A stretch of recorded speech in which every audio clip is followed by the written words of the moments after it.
Really, I missed my calling with music, don't you think? Hold on. Did I comb my beard? Do I look fine? I look fine. I look like I'll live. What's up? Howdy. It's been an era, hasn't it?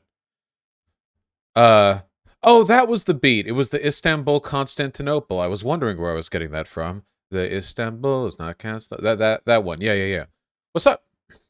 Green light. Yeah, it means that I'm giving you guys the go-ahead on having a good time. What's up? Wow, that's a lot of people in chat. Wow, all right, we're going high energy. That's cool. That's cool. Well, hey guys. Hold on, cat. 1 second.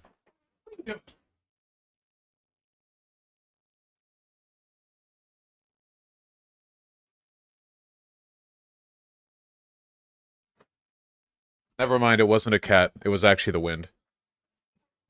Okay, guys. Today is going to be a bit of an atypical stream.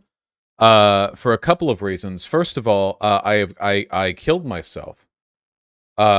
With poor decisions, none of which actually involve my death. Terrible stuff that. And I'll ramble about that, and then we'll do some stuff. Okay, you know what? How about we skip the formalities and we just start rambling? First of all, the Jubilee thing, as I have said, it did not take place while I was on vacation. After I had booked the flight, I was informed that because the QAnoners were not vaccinated, they would not be doing the thing in person. It'll be done digitally sometime in the future, so it was just a vacation for me. I saw my parents, I spent some time with my family, and I had a great time. You know, my brother is a very, very talented chef at a fancy restaurant. I went to the fancy restaurant and had a fancy meal. I had caviar for the first time. It was delicious. I'm sorry, guys. I want to be all class solidarity with you, but I'm sorry. It was very, very good. White truffle, ravioli. It was good. It was good. It was very delicious. Sorry, guys. I know. Sorry, guys. Did you eat the gold meat? No, I did not eat the gold meat. Yeah, the leftist owl. Yeah. I'll respond on my emails. I'll get everything set. Vosh, why do you look so wet? Well, this is a byproduct of the physical degeneration that I have experienced over the past 24 hours. Okay. So, yesterday morning, I had to wake up really early for the flight back home, and I woke up with a headache. Just whatever. When you're sleeping not in your own bed, sometimes it feels weird. But I woke up with a headache, and I went to the airport, and of course the flight was delayed. You know, the flight was delayed. But I'm waiting at LAX, which is not my favorite airport in the world. And, you know, my headache's just kind of brewing. And I'm trying to find a place to charge my phone. Because I didn't charge my phone overnight because I forgot. But I've got a lot of extra time to charge my phone, so I think, okay. Because I want my phone charged while I'm on the plane. Because thanks to how iPhones are designed, you can't charge your phone and listen to stuff over your earbuds at the same time, right? Because you have to use the adapter. It's all through the power port, you know? Which is super dumb. But that's life. So anyway, I was gonna charge up my phone and get it ready for the plane so that I could just listen to stuff on the plane, not a big deal. And I could not find a viable charging outlet. I couldn't find it. There were so many outlets in LAX that were just disconnected. Like, I mean, there was no charge running through them, you know? Honest to God, LAX is the safest place on Earth to start sticking forks in outlets, okay? Because there's a good chance whatever outlet you're sticking the fork into doesn't have any power running to it. Yeah. So, anyway, I had trouble, but eventually I do find a place where I can charge my phone. And, I wait there, and eventually we board the plane.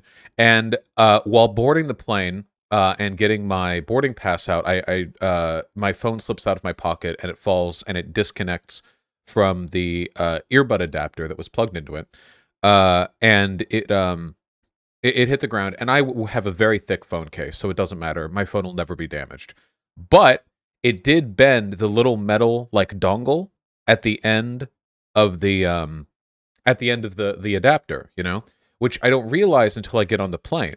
So I think, okay, it's like a little bend, like a tiny little bend. Like I'll just like little kind of bend it back into place, and the dongle snaps inside of the charging port of my iPhone. The tiny little like 1 millimeter by 1 millimeter by 1/4 of a millimeter little metal biscuit thing at the end. Now, thankfully, I haven't trimmed my nails in like a week, so I was able to pull it out. But now this means I cannot listen to anything. And unfortunately, listening to stuff is a good way of getting rid of a headache, at least for me. Listening to like music or to like a nice calm YouTube video or something. But now I have no way of listening to anything because the adapter is broken. So I'm sitting there with a headache with no ability to listen to anything. Because I'm seated in economy, I have to like lean away from the person that I'm sitting next to. I can't spread my arms out for obvious reasons. I can't put my arms up for obvious reasons. So I basically just have to like do this, and wait. But it's okay because it gets worse. So every single time these motherfuckers bring the drink and food service down through this, like, 2-hour flight, by the way. They do it 4 times. I get shoulder checked by these fucking fat dipshit fucks who... All the passengers could effortlessly dodge the shoulder of mine that was sticking 1 inch out into the aisle, okay? But for some reason, the flight attendants, they're not even real fat. They're, like, spiritually fat, okay? Because there were, like, skinny fucking people, like the flight attendants, just, like, slamming their hips in my shoulder. I have no fucking idea why. I can't make my shoulder go in any farther. I'm literally like this. The person next to me is leaning out. I'm in the aisle seat. And every time, of course, that you get slammed, my headache gets worse. And then, I shit you not, this really happens, okay? The person 1 seat in front of me, I mean literally directly 1 seat in front of me, right in front of me, okay? They call for assistance on the button that you press, and they're having trouble breathing. So they bring out a goddamn oxygen tank for the person directly in front of me, okay? It's like this old Mexican lady or whatever, and they bring out a goddamn oxygen tank, and there's a flight attendant like yelling, because you have to yell over the plane's engines. You have to yell like bad Spanish, and like she's trying to speak English, but the other lady's trying to speak Spanish. And then like they do the actual, are there any doctors on board? So like a bunch of people start getting up and crowding around, and I'm 1 seat behind this bitch, so they're all crowding around me now, and like they're like. There's like this swarm of people right next to me, all facilitating this shit. She could probably have no, she wasn't having a panic attack. She was having old people disease. She ended up being totally fine. Okay, so don't worry about her. I'm the victim here. Shut up. Anyway, I'm just sitting here with my headache got so bad from all of these exacerbatory elements. Okay, that I actually got nauseous. While I was sitting there, I was actually like I actually had to go like fishing for mints out of my backpack because the combination of I didn't brush my teeth this morning. Why would I brush my teeth? I'm leaving at the flight like 7 a.m. I'll brush when I get home. But the combination of that plus the headache, nausea was actually making me like gaggy. So I had to like fucking take mints or whatever. It was so fucking. It was so bad. I love all these weird champs from people who legit probably have not brushed their teeth in like 2 or 3 days. Literally, fuck you. Anyway, my headache was so goddamn bad. It was insane. It was so fucking bad. It was one of the worst one of the worst headaches I've ever had. You brush 3 times a day? Okay, that's on you. It was horrible. Now this is a 2.5 hour flight, okay? This is not like a big long flight. This is not a I've been on international flights before, okay? This was like the worst flying experience I've ever had. Jesus Christ. What, that's normal? You're supposed to brush and floss after a meal? Holy fuck, you guys are cucked by the fucking whatever government organization is telling you to do this. Jesus Christ. 3 times a brushing doesn't even matter that much. It's flossing that makes the big difference. You cucks for big tooth. Holy shit, do you have a fucking weekly subscription to your toothpaste brand that you prefer? Holy shit. Anyway, Jesus. Anyway, it was a horrible flying experience. That lady wasn't having problems breathing because of your putrid breath. Well, I was wearing a mask, so I feel like I was the worst recipient of that.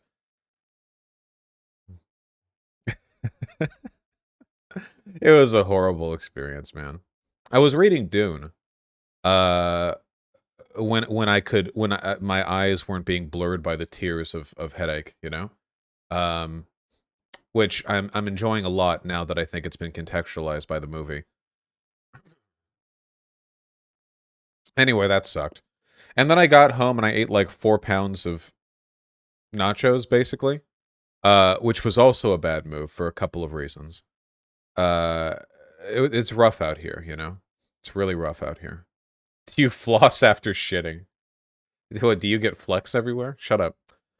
Who else is reading Dune for the first time? Well, yeah, me. I tried to start reading it about 6 months ago, but I found the first 50 or 60 pages kind of boring. But now that things have been, like, contextualized a little bit by the movie, have you shared your thoughts on the movie on stream? No, because I only watched it 2 days ago. I watched the movie with my family. Oh. I haven't seen the film yet. Is it any good? I actually thought the film was spectacular. I'm not going to spoil anything. I thought the film was legitimately, like, really, really good. I think it's going to be remembered for decades as, like, one of the hallmarks of not only, like, adaptational competence, but also, like, really good sci-fi world building. But we're all gonna, we're all gonna vary in our opinions. Yeah, same director as Blade Runner 2049, a rising star, that guy. Debate Demon Mom on it. She said it's mediocre. No. We're not debating anyone. Can I talk about it for a second? Why I liked it so much? Again, I won't spoil. None of this has anything to do with the plot elements of the story. Excuse me. Thank you. I feel like we have so few really good examples of good sci-fi world building in movies. There's a reason why sci-fi is so common in books. It's same with fantasy, you know. In fantasy or sci-fi, you're like building a whole different world, and it's much easier to write that out than to like realize it visually. You know what I mean? Like something that you can describe in a paragraph of a book can be $100,000 of set design if done in the real world. You know what I mean? Like there's a huge gap, which is why, you know, the movie adaptations we're familiar with tend to be ones that more or less track onto you know, the kind of stuff we see in reality. Even for fantasy stuff, you know, usually when we see medieval settings or whatever, it's the kind of stuff where most of what you're looking at could kind of fit. Like, for example, like Lord of the Rings, right? The Lord of the Rings movies are amazing. They're amazing world building. They're phenomenal. But like most of the Lord of the Rings, the way the Lord of the Rings looks, it's New Zealand, right? It's New Zealand. It's New Zealand, you know. And not to say there aren't like amazing like the elven like cities and Mordor shit. Like there's really cool stuff. I'm not saying there's not. I'm just most of it's New Zealand. They filmed it in New Zealand. It's New Zealand. But with God. Sorry, I had 2 cups of coffee. But it's really, really tough to do that stuff with sci-fi, right? Usually when we see sci-fi world building, it's kind of shit, isn't it? I'm actually trying to think of movies where you have like sci-fi universes. It's usually like what happens in a sci-fi universe is you either have in a movie adaptation, you either have a world that's basically like the one that we have, except like the set design is like fancy gizmo shit. Or like you have environments that feel like they're basically just derivative of modern culture, but every once in a while you see a skybox that looks like it's that's really fantastically designed, you know? Blade Runner is cyberpunk, not sci-fi. I think there's a meaningful distinction between those things. Let me give you an example, okay? Star Trek. Star Trek's great. However, like Star Trek is really clearly at least like Star Trek the original series is really clearly what if we took people from the 1960s and then we put them in a spaceship. And Star Trek The Next Generation is what if we took people from the 1990s and we put them in a spaceship. And then Star Trek the modern movies are like what if we took people from today and we made an action movie where they're in a spaceship. You know what I mean, right? Like, it doesn't feel like it's a different culture. Or to put it another way, think of all the differences between modern culture and culture 400 years ago in Europe and the Americas. Like, you really think that by 2460, the people in the Federation would be like, speaking our language with our expressions and our analogies, and their like interior design would be like, oh, what if it was like a little fancier, you know, like, you know what I mean? It feels to me like it's not world building in the way that really like strikes at the heart of the potential of the medium. But Dune, man, the Dune movie really made me fucking believe that this was a completely different culture, you know? Everything in Dune, in the movie adaptation, felt like a textured, genuine, like it genuinely felt like a sincere depiction of some kind of future route, you know? That they still have gender and everything. Well, yeah, that's part of the point. Yeah, futures don't have to be good. I would go so far as to say that the Dune future is a little bad. I picked up on that subtext while watching it with my media analysis. Things are actually kind of bad, a little bit. Um, it's so goddamn good. The thing that I really like is that they did a phenomenal job diegetically building the world that you're in, you know? All of the lore. First of all, they don't lore dump you at all in the movie. I know that the books are paced differently, but in the movie, they don't really lore dump you. The conversations that different people have all feel really like justified in universe, you know? And a lot of the world that you're in, you kind of have to pick up on like through context clues, you know? Like, hey, you know, why are these elite wait, why are they using future tech but there don't seem to be any computers? Hey, is this massively in the future, but people are using feudal terms, you know? Uh, hey, what's with all the like ritual? It's yeah. But you have to like, they're not going to tell you. Like, you have to just watch it and kind of figure it out, you know? It's really, really cool. Yeah, they don't, the exposition dump, they don't do that. At least not in a way that irritated me. I thought it was really, really, really good and really compelling. Um, and everything felt like, oh, I don't know. It was just really good. Do you think the people were just stereotypes from Greek and Middle Eastern cultures? No, not just stereotypes, I don't think. Um, did they do anything with the personal shields and why they fight with swords? Well, that's how it is, right? I don't know what you mean by did they do anything? That's what it is. Oh, and by the way, I just want to say, wow, watching and then subsequently reading Dune really does make me care a lot less about 40K. Holy shit. I had no idea. I had no idea they took this much inspiration. Jesus Christ. I knew that they had taken a lot of inspiration. I didn't know they'd taken that much inspiration. Holy shit. Jesus Christ. No, I know Dune was foundation. I just didn't think it was like, oh my god, you know, there's a gigantic sprawling human empire that uses feudal control being dictated to by an emperor to control cultures that feel like socially backwards but technologically advanced. Oh, there's a general distrust of AI because of an emperor. Oh, you know, people, body horror and genetic augmentation are huge parts like modern. Oh, you know, there's heavy ritualization of that. Oh, people have like fucking heavy melee combat because of this tech or the other tech. Or there's like so much of it, you know? Holy shit. It's so fucking funny. Um, yeah, I really, yeah. Can I see your paper? Don't worry, I won't copy it. Yeah. 40K basically took every single concept from other things and ramped it up to 11. That's kind of the point. Yeah, I know this comes up later in the books and hasn't been shown in the movie yet, but the way spice is used to facilitate interstellar travel, Also really feels kind of similar to how 40K deals with that particular subject.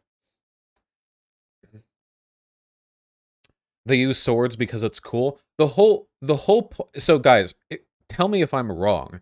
Isn't Dune in a way supposed to be kind of a critique or a subversion of utopian sci-fi, which was more popular at the time? Back when Dune was written, sci-fi stuff tended to be a lot more utopian, you know, like imagine like the World's Fair or whatever, they like the future, you know, would be flying cars, whatever. But Dune is a refutation of that because the argument is that it doesn't really matter how technologically advanced you get, you know, civilizational decay, superstition, you know, bigotry, borderline feudal, yeah, environmental destruction. All these things are social problems, um, that can't be fixed just by, yeah, and that's cool.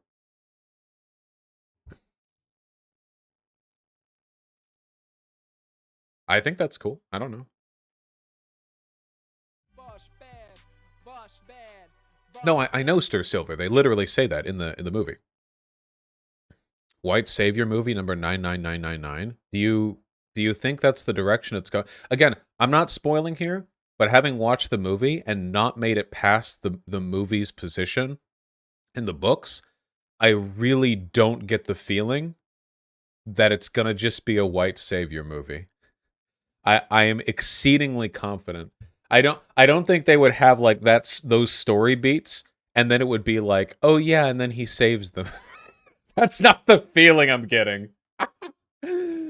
uh, no, Cypher 2023. I know, they literally say this in the movie. Why are there people in chat explaining how the shields work? They say in the movie how they work. The shields block high velocity stuff, but they need to allow slow velocity stuff to allow air molecules to travel to and from the shield.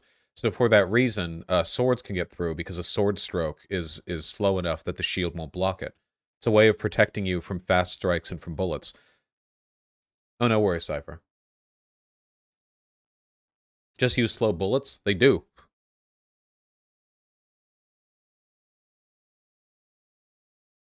I'm sure it'll come up to Yellow. Um, which PragerU are we doing? We'll get there, don't worry. Watch Ben Shapiro review of Dune. He said the Harkonnens are communist. God, I can't do it. I can't do conservative media analysis today. Yes, the Harkonnens were extremely communist. The mercenary feudal band that did capitalism. No, they're just bald. Guys, they're not communists. They're just bald, okay? Can you read the text, all right? They're literally like fat cat capitalists. They're literally like, yes, I'm a baron. I want all the money. Brave Dubin, I tweeted about it. New rule in chat, okay? If you have a question about whether I've seen something on Twitter, please check to see if I've responded to it or quote tweeted it, okay? This happens pretty often.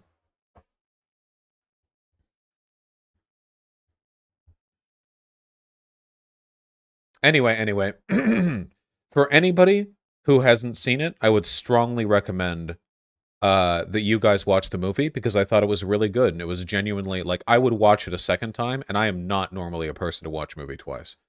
I really, really enjoyed it.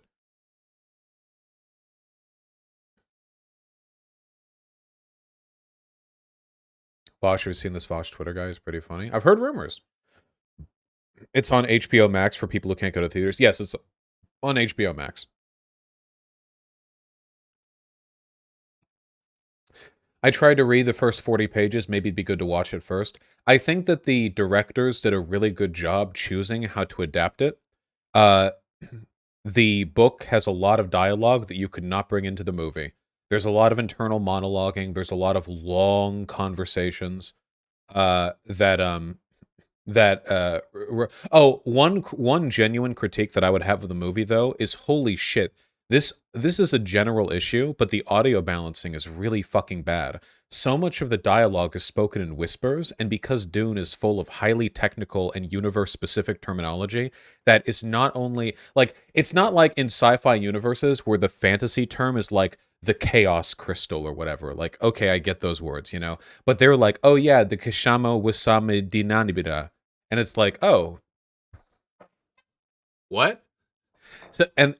So much of the dialogue is like whispered between characters who are shaking and crying and pissing and coming. So I actually had to turn subtitles on. I don't normally do that for movies.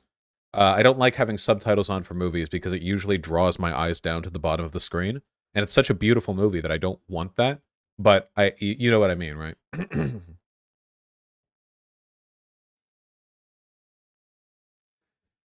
I legitimately just don't understand why movies don't have different audio balancing options when you're watching them that are that are configured. You know what I mean? Like, why is there not like a dialogue booster option? The way like movies are released to the public in CDs or through online releases, they have audio balancing that's really similar to how you have it in theaters. But theaters are booming at you, and you have complete surround sound, and even the quietest bits are still going to be picked up really well because you have a level of audio fidelity that is just beyond what any like person's living room would have. So I know that movies record these all on separate audio tracks. Why don't they just have like a, oh, this is like the home balance, and then you watch it and it just boosts audio and normalizes it? Because that would cost more money. That would legitimately cost like one tech guy, oh, like pay for like 2 weeks. Like you could, one person could do that. The balances are recorded separate, or sorry, the tracks are recorded separately. You would just have to normalize audio and bring up the low end on the. There is a different mix at home though. Yeah, but it's not different enough. Yeah, it would take so little time. I don't know. Don't worry about it. Don't worry about it. Cringe American take on subtitles. I just think that if you have subtitles on, it draws your eyes to the bottom of the screen, and it can take away from a lot of stuff, you know? You shouldn't have them on unless you need to have them on, but I did need to have them on.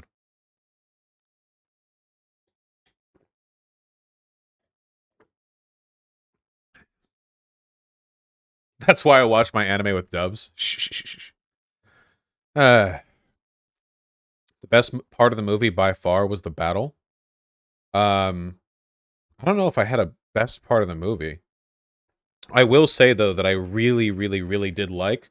Got honest to God, the movie was so pretty. I think I just liked looking at it. You know, the movie really fucking just nails that like rust bucket futurist aesthetic. You know, where very obviously every time you take a look at the spaceships, things are unfathomably advanced. But then one of them will land, and you see like rust everywhere and like dust settling as the like landing gear hits the ground and stuff like that. Really enjoyed that. So like reality? Well, yeah, you know. One of the reasons why people like really criticize the aesthetic of the Star Wars prequels is that the first 3 Star Wars films, so 4, 5 and 6, you know, felt kind of real, like real sets. Everything looked kind of worn in. I mean, a lot of it is like Rebel gear, and the Rebel gear was all like rusty and shit. It was deliberate and it looked good. But the prequels, like everything was so shiny and fake all the time. Like all of the, yeah, it felt like a lived in world. But in the prequels, like the background CG shit was just like shiny, like desktop wallpaper shit, you know, and all the ships were just like perfectly reflective and super shiny, and everything was shiny all the time. And honestly, even the places that looked like gritty, that's the point, for fuck's sake. No. As in, it looked bad. Like it looked fake. Not, oh, this is cleaner and that's indicative of the political situation before the fall of the Republic. It looked bad. Like it looked like a bad like art aesthetic. You know, it didn't look lived in. It looked fake. It looked like unreal. You know. Um. Yeah. It's not a matter of too much CGI. It's bad CGI. But it's true that practical effects will make things look better generally. Like that's why people liked Mad Max Fury Road so much. Because Mad Max Fury Road was full of practical effects. And Dread? Oh, Dread. Oh, did Dread have a lot of that too? Dread. That movie sucks? Fury Road? Mad Max Fury Road was kind of dog shit? Wait, hold on. Do we have Fury Road haters in chat? What is wrong with you guys? Holy shit. What? I saw like 4 or 5 people independently shit-talking Fury Road. What are you guys doing? What is happening? I leave for like 4 days and I come back to a fucking... to a fucking mosh pit. What are we... Jesus Christ. Look, watch Fury Road, watch Dread, and watch Dune. Okay? The entire story was them driving one way, then driving the other way? Yeah, furiously. It's called Fury Road. That's called truth in advertising, motherfucker. What do you want? They were angry and there was a road. What do you want? You get what you pay for. People only notice CGI when it's bad. As a VFX artist, there's a ton of CG that goes unnoticed. Yeah, it's like makeup, you know? Like a bunch of guys will look at a girl who's wearing like a bunch of natural makeup and go, ooh, I love the natural look, no makeup. And then they'll see somebody who's applied their makeup kind of awkwardly and they'll be like, ooh, I don't like that makeup. It's people, when you notice the CGI, that's when people get bothered. You know?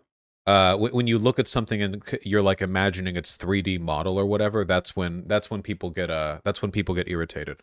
But I feel like yeah, I don't know. I feel like Dune did a really good job. I mean, obviously, like not everything in Dune was a fucking practical thing. These like Firefly helicopter things, like those were obviously not. I mean, clearly things were built in CGI, but they looked good. They looked really, really good. Oh yeah, this was the this is what I was referring to. Hold on. I wish I could find a higher resolution screenshot. Chat, this isn't really spoilers at all. But this is what I mean, you know? When I know this isn't a real 100-meter tall giga structure that they built in the middle of a desert, but when I see this, like, damn, it looks good. Like, there's rust, like this, you know, like it looks like this was built like 600 years ago and it's on its last legs. But it also looks futuristic. It doesn't look like it was constructed incompetently. It looks worn in. It's just a good aesthetic. It yeah.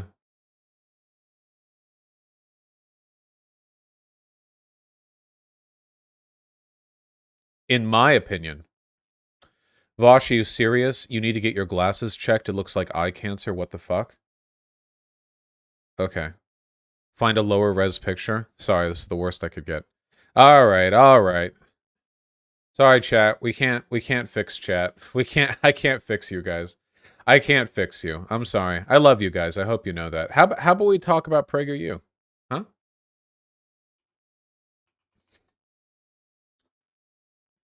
So, you know, I got inspired to talk about PragerU the other day.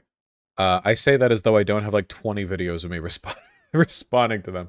But I got inspired because I saw something from Dennis Prager, which just phenomenal stuff here. A tremendous Twitter ratio. A clip from some Newsmax appearance he had, where the whole clip's pretty long, but the quote is, during the AIDS crisis, can you imagine if gay men and intravenous drug users had been pariahs the way the non-vaccinated are, but it would have been inconceivable.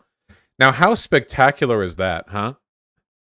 Can you imagine if during the AIDS crisis, gay men were treated as pariahs? Can you even fathom? The thing that's really insulting about this is the fact that gay men were fighting for medical care, and the anti-vaxxers are fighting against medical care, you know?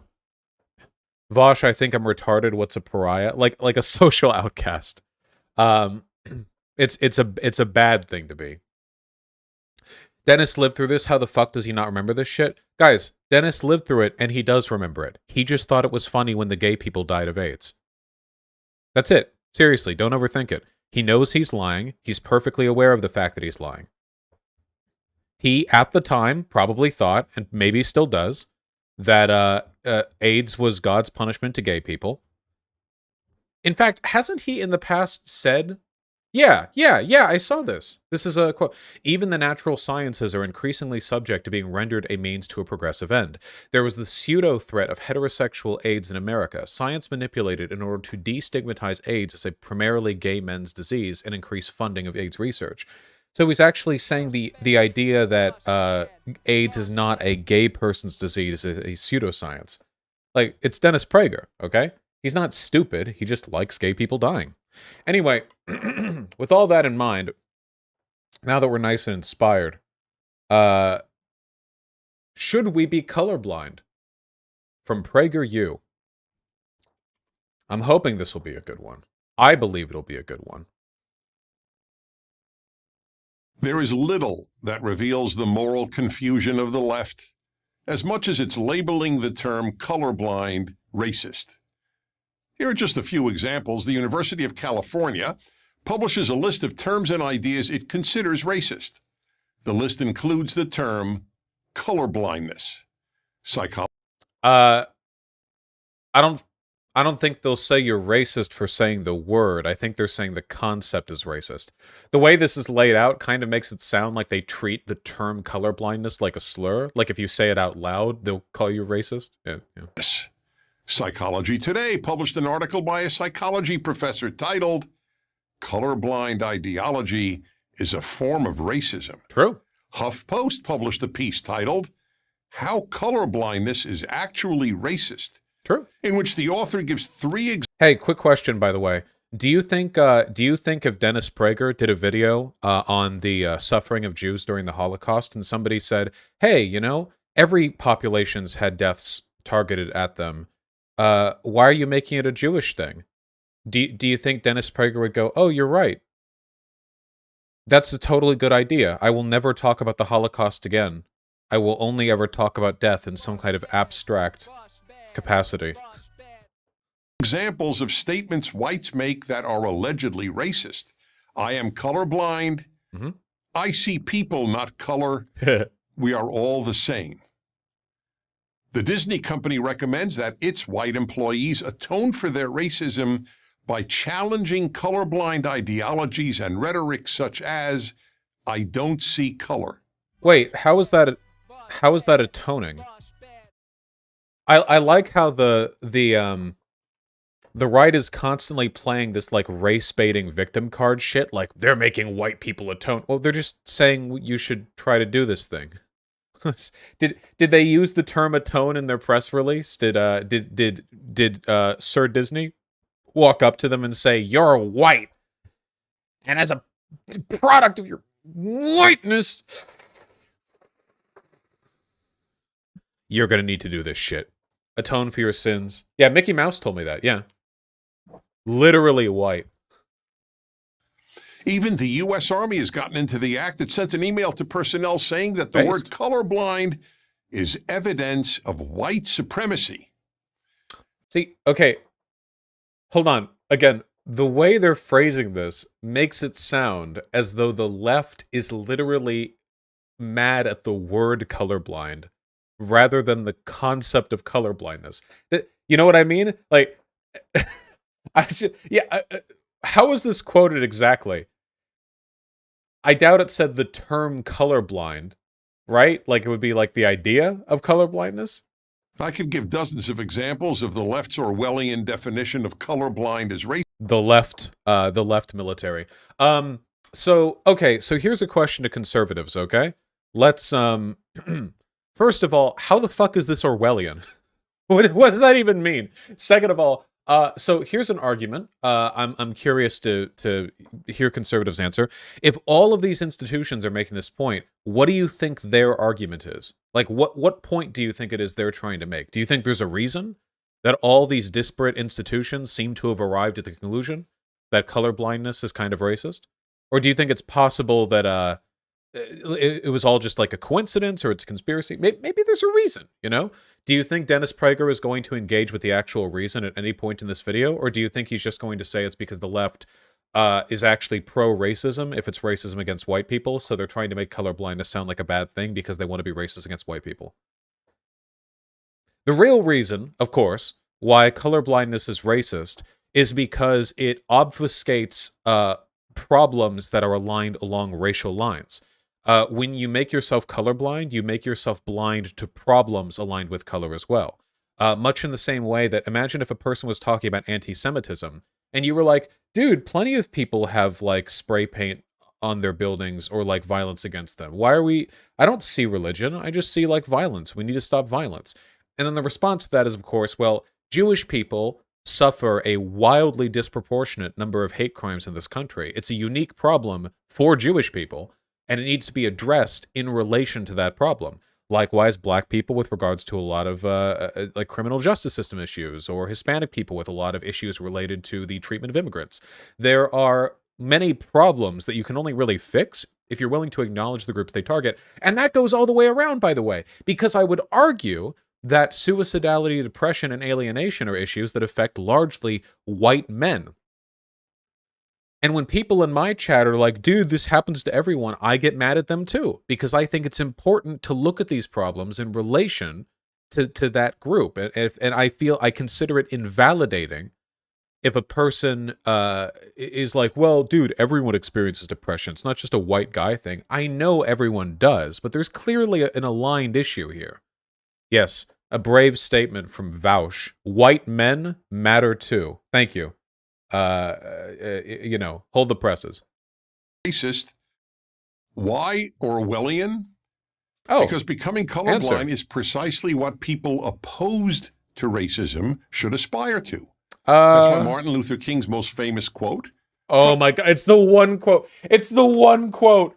This is the guy who said, by the way, that white people had a responsibility to learn more about racism. But again, this one quote, I unironically think, I actually wish that MLK had never given this speech, just because it has given so much license to people to completely ignore everything that he's ever said, just to misinterpret this one quote. MLK, in this quote, says he wants to live in a world where people are not judged by the color of their skin. But MLK isn't saying we should ignore all race issues. He's not saying that we should judge people based on the color of our skin. Like, being anti-colorblindness just means you're willing to acknowledge how problems affect different racial groups, not that you're judging them because of their race. Even this one quote, taken by itself, on its own, is not anti-colorblindness. From his most famous speech is, I have a dream that my 4 little children will one day live in a nation where they will not be judged by the color of their skin, but by the content of their character. You do not have to be racially colorblind to believe this. Seriously, this one quote does not invalidate the idea that colorblindness is racist. You can believe that we should acknowledge the impact that race has with regards to a lot of sociological problems, how they disproportionately affect different groups, and also not judge people by the color of their skin. The left's position is that Martin Luther King was wrong. But it's the left that's wrong. The colorblind person is the very definition of a non-racist person. Here's one obvious proof. The worst racists, defenders of slavery, supporters of Jim Crow laws, the Ku Klux Klan, just to cite American examples, were the least colorblind people. Color is... I love that. Just to let you know, dude, colorblindness, it's pretty good.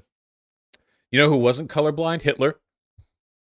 Hitler wasn't colorblind. Also, by the way, guys, you'll never guess who also was not colorblind. You're never gonna guess it. Chat.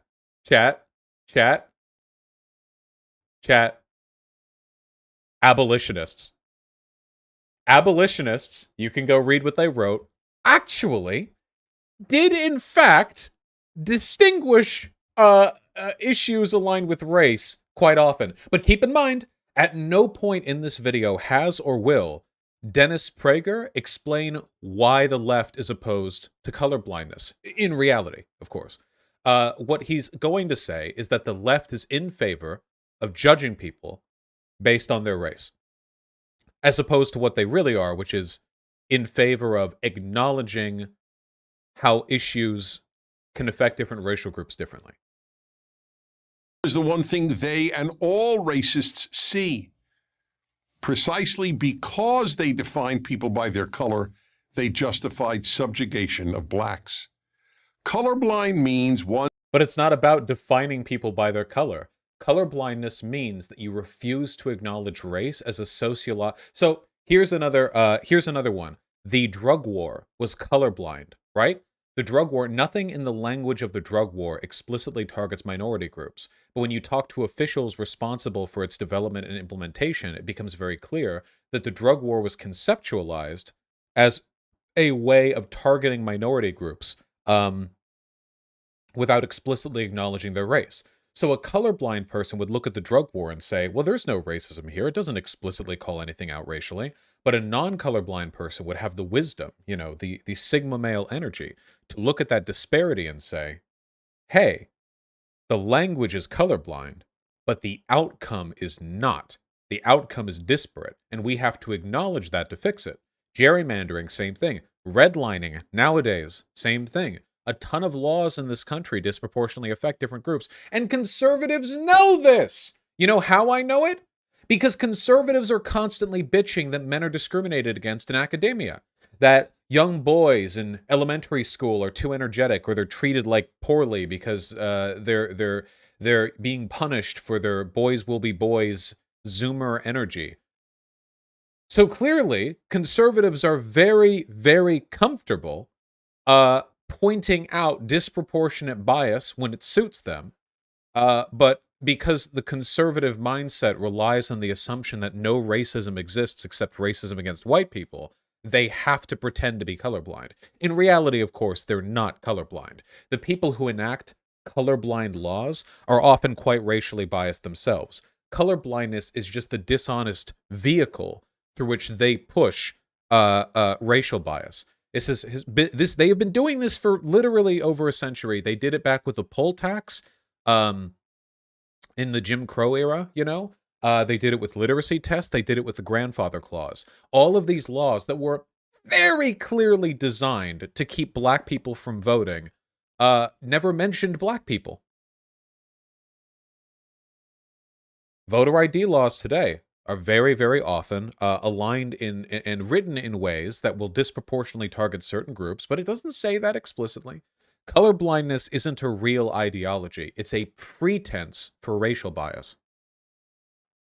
One does not believe a person's color is in any way significant. Isn't that the ideal?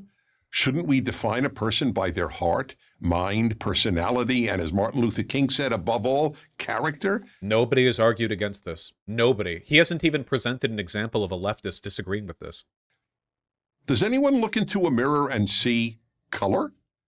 No, they don't. They see a human.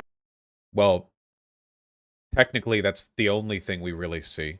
Color and tone are the... Never mind. I mean, that's how our eyes evolved, but... being. When a white person looks into a mirror, does he or she think, look, a white person? When you look at the racial makeup of the gentlemen's clubs and the country clubs that Dennis Prager spends his time at, do you guys see race, or do you just think like, oh, wow, it's really bright in here?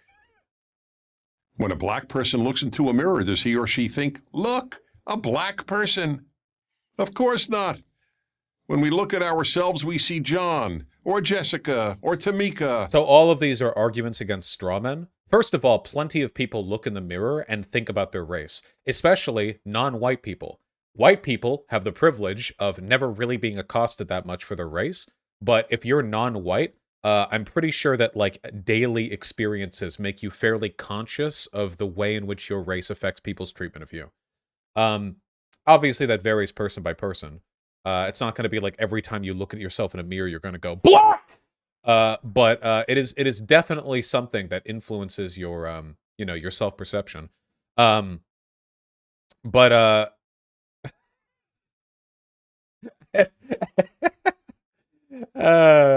but anyway, like I said, he's arguing against strawman here.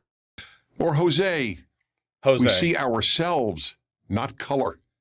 Why isn't that how we would want everyone to see us? The left's insistence that color is important is one of the most racist and anti-human doctrines of our time. What about anti-human doctrines? Acknowledging the effects race have in different... I've already responded to these points. Just keep in mind that Dennis Prager has not even presented the reasoning why left groups believe colorblindness is racist. I really have to ask, if you're a fan of PragerU, does it seem odd to you that something that's being framed as an educational video never even presents the argument against which they are forming arguments? All they did was provide a bunch of quotes indicating there are groups who think colorblindness is racist. But Dennis Prager hasn't supported the idea that any of these groups think you should be judging people based on your race. He hasn't provided anything like that. You'd think that if there were examples of that, he would be able to provide it, but no. He's just sort of assuming it. The comment section is going to be full of people, let's go, Brandon. Dude, just say fuck Joe Biden, come on. The comment section is going to be full of people jerking themselves off for totally not caring about race. And people who say that the left is actually the most racist group of all. I see exactly what color everyone's skin is. I just don't give a shit. What a Chad. It was precisely when America was most racist that people's color was deemed most important. Why would we want to return? But nobody's talking about it being most important for judging a person. Return to that time. Why is your skin color any more important than your hair color? Is this going to be the whole bit? I was hoping that he would move on to another point. Like, literally, the whole remaining video was like, yeah, listen, your race isn't important, dude. You believe that your race is the most important thing about a person, but I believe it's not. I don't think it's that important at all. I'm not racist. Like, it's not even... That your race is there, like, is an example of, like, a left racist argument? Oh, my God. That have told us Adam's color? And does God have a color? That there were Christians who defended slavery on racial grounds only proves that there were Christians who distorted the biblical view on race. At the same time, it was Bible-believing Christians who organized the first large-scale effort in world history. Well, considering that, like, everyone in America was Christian at the time, it would make sense that there were groups for and against it on both sides, right? That's... It's like that other video we watched where it's like, yeah, white people did slavery, but white people also ended slavery. Well, yeah, white people were the only citizens in the country, basically. Yeah, I mean that was the they were pretty much the vast majority of the people there. To abolish slavery. A final thought. Imagine that tomorrow every human being woke up blind. Would the world be more or less racist? What? I'm Dennis Prager. What? Wait, actually blind? Like just blind? Actually, here's my prediction, okay? If everyone in the world woke up blind, obviously we'd be talking about years and years of societal collapse here. We do need to see. But I feel like after that, the big racism would be against AAVE, you know? Like, there would be people who talk into AAVE, and conservatives would be like, why are you denigrating our language? All we have now is our hearing, and you're ruining English with this. And they'd be like, why are you being racist? And the conservatives would be like, we don't even know what your race is. How can we be racist? Jamal, in this conference in Detroit, how can we be racist? I don't know what your race is. All I know is that you're not speaking proper English. How can I be racist? What? I haven't reached out and felt your hair. May I reach out and feel your hair? This could be anyone's hair. I've known many white people with curly hair. That's oh God. Okay. Do they do that now? Well, I think they do it more. You know? God. God damn it. All right, this is dumb as shit. Fuck you. Get me out of here.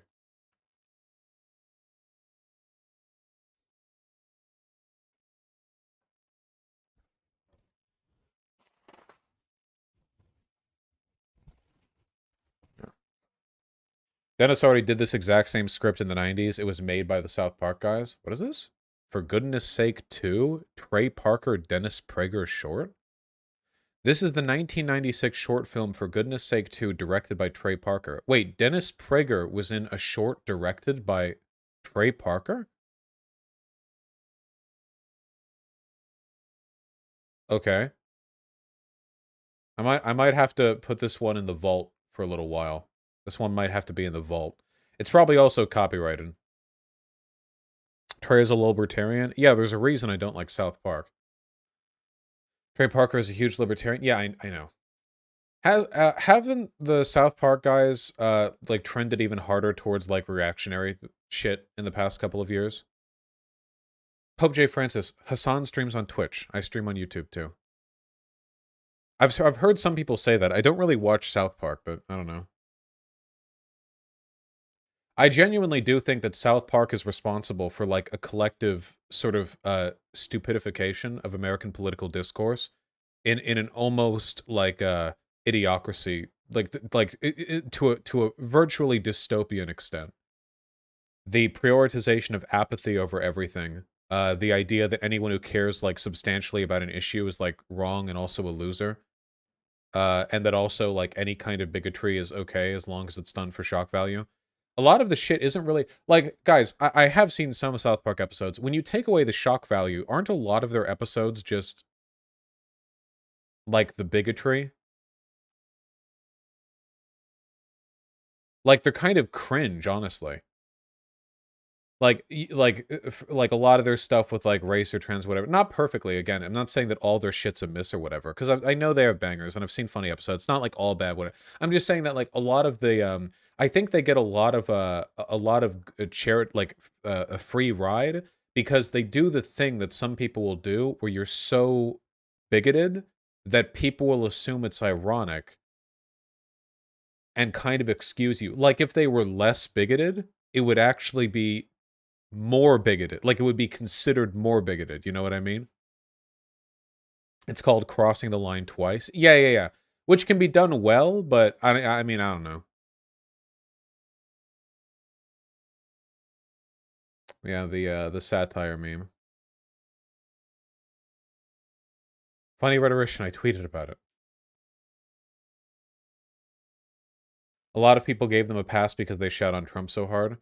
Um, yeah, I guess. I mean, they're like edgy libertarians, right? So they're all over the place.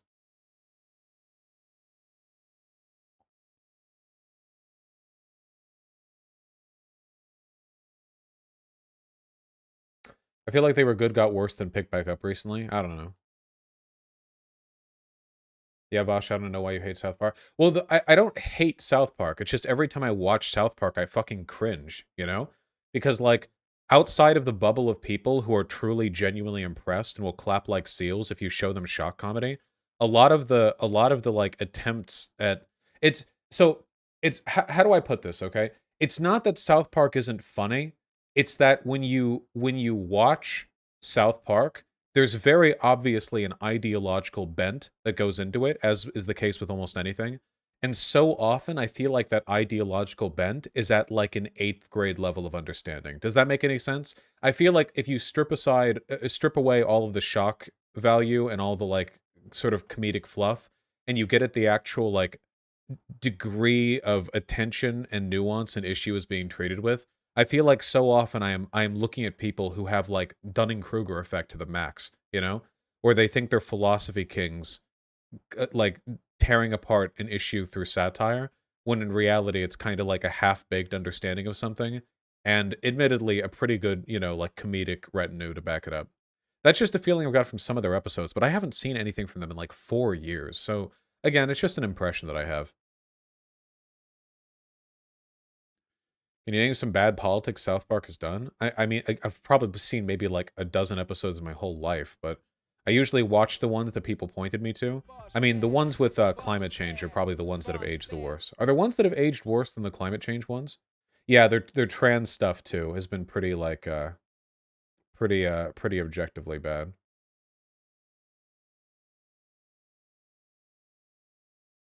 They made episodes apologizing for the climate change stuff. Did they?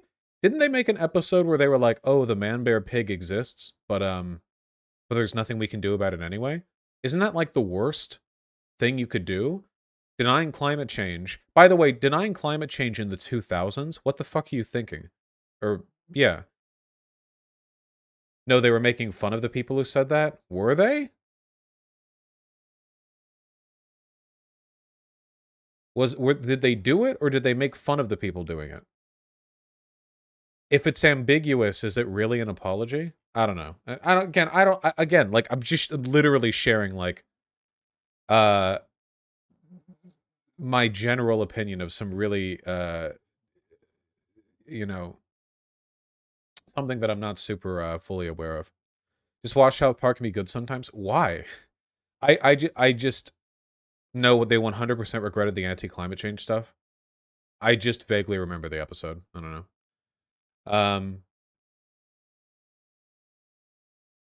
The thesis of the episode was climate change is real and we're sorry for making fun of you, but we would have taken you seriously if you weren't a cunt about it. Ah. Was Al Gore even ever a cunt about it? Al Gore was nowhere near. I feel like Al Gore was always pretty calm with his like delivery of the. Yeah, again, I don't know. Again, keep in mind that to the South Park dudes, to libertarians, like apathy libertarians, the worst thing you can ever do is to tell them to care about something. That's it.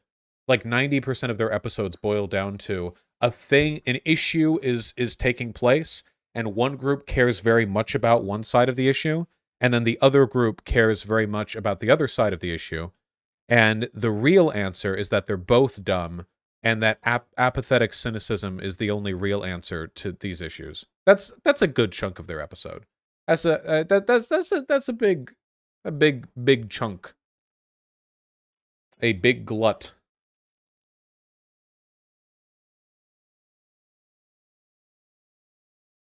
There's a famous Reddit post about it. Yeah, I think I've seen it before. Yeah. I bet the Chapo guys used to be huge South Park fans. Yeah, maybe. That's not what glut means. Doesn't glut mean a lot of something? Yeah, an excessively abundant supply of something. Yeah. That's was close enough. Yeah, but you don't use it like that? Yeah, but I wanted to. All right. I haven't watched near enough South Park to argue with all the warriors in chat who are coming out here to clarify stuff. Shit. Do I really care about talking about the Travis Scott concert shit? I'm like a week out of date. Honestly, no. No, it's boring and I'm a week out of date. Everyone's already done it. Everyone's already done it. I don't care. It's still all over the news. Yeah, no, it's fine. No, it's fine. Talk about MTG quoting Luis Farrakhan. Why would it be surprising? Luis Farrakhan has a ton in common with all the far right.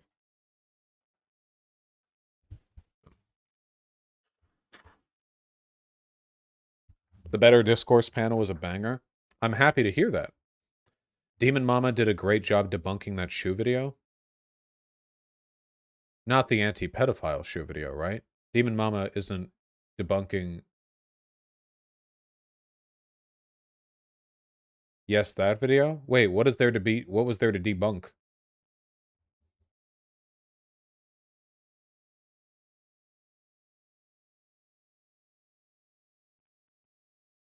It wasn't really a debunk? She showed Shu did a piss poor job of researching it. What's the message that I should take from this information? Like,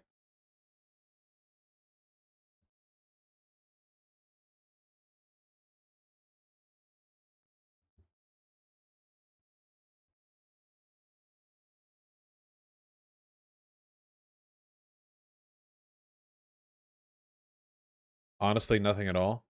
There was missing info with the shoe research. She uses studies for the wrong reason. The studies say something completely different. The org shoe called a pedo-org was not a pedo-org at all. I'm pretty sure she was just correcting her because she was missing a lot of extra context. She wasn't saying that she was wrong. She just argued their point about. Wait, why are there people in chat saying opposite points right now? There are people in chat saying everything Shu said was incorrect, and there are people in chat saying, oh, well, fundamentally what Shu was saying was correct. She just didn't substantiate it very well. What the fuck are you guys saying? Can you stop? Did any of you even watch it? Are you just repeating shit you've half heard from other people? I should ban people who do this, by the way. When you contribute to a discussion and you have no fucking idea what you're talking about and you're just desperate to contribute to the drama frogging, you are less than scum, okay? You are not worth participating in this chat, okay? I will ban you from all chats everywhere. My dad works at Google, and I will have him ban you from everything everywhere. Do you know what happens when your fucking Google, your Gmail account gets suspended? Everything goes, okay? I will show up at your house and take your computer away, okay? I will rebind your keyboard, okay? So it will only type in Japanese kanji, and you'll have no fucking idea what you're typing. And people will call you a weeb, and you'll be sobbing in your desk. You'll be like, no, I'm not a weeb. I just don't know how to switch it back to English. But they'll just think you're a weeb.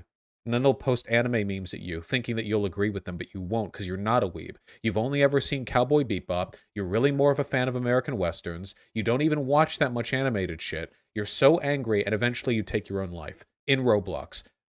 All of this will happen to you. All right.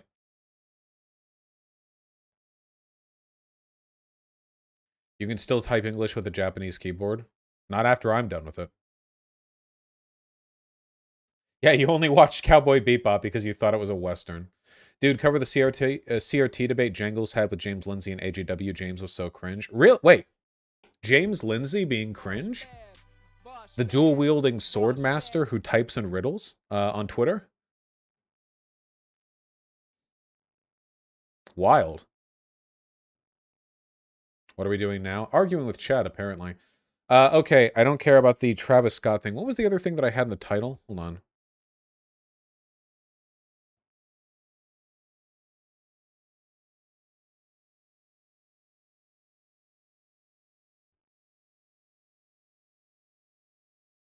The University of Austin, maybe? Oh, God, that was such a big meme.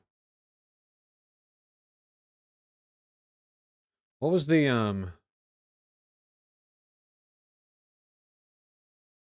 No, what was the other thing that I had in my title? Oh, the Aaron Rodgers. I don't care about that either. That's also a week out of date.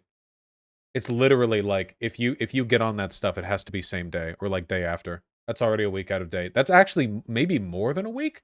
That's okay. There's always more stuff to get to.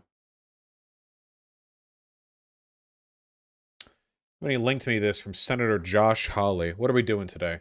This is a real video. No way. What's up?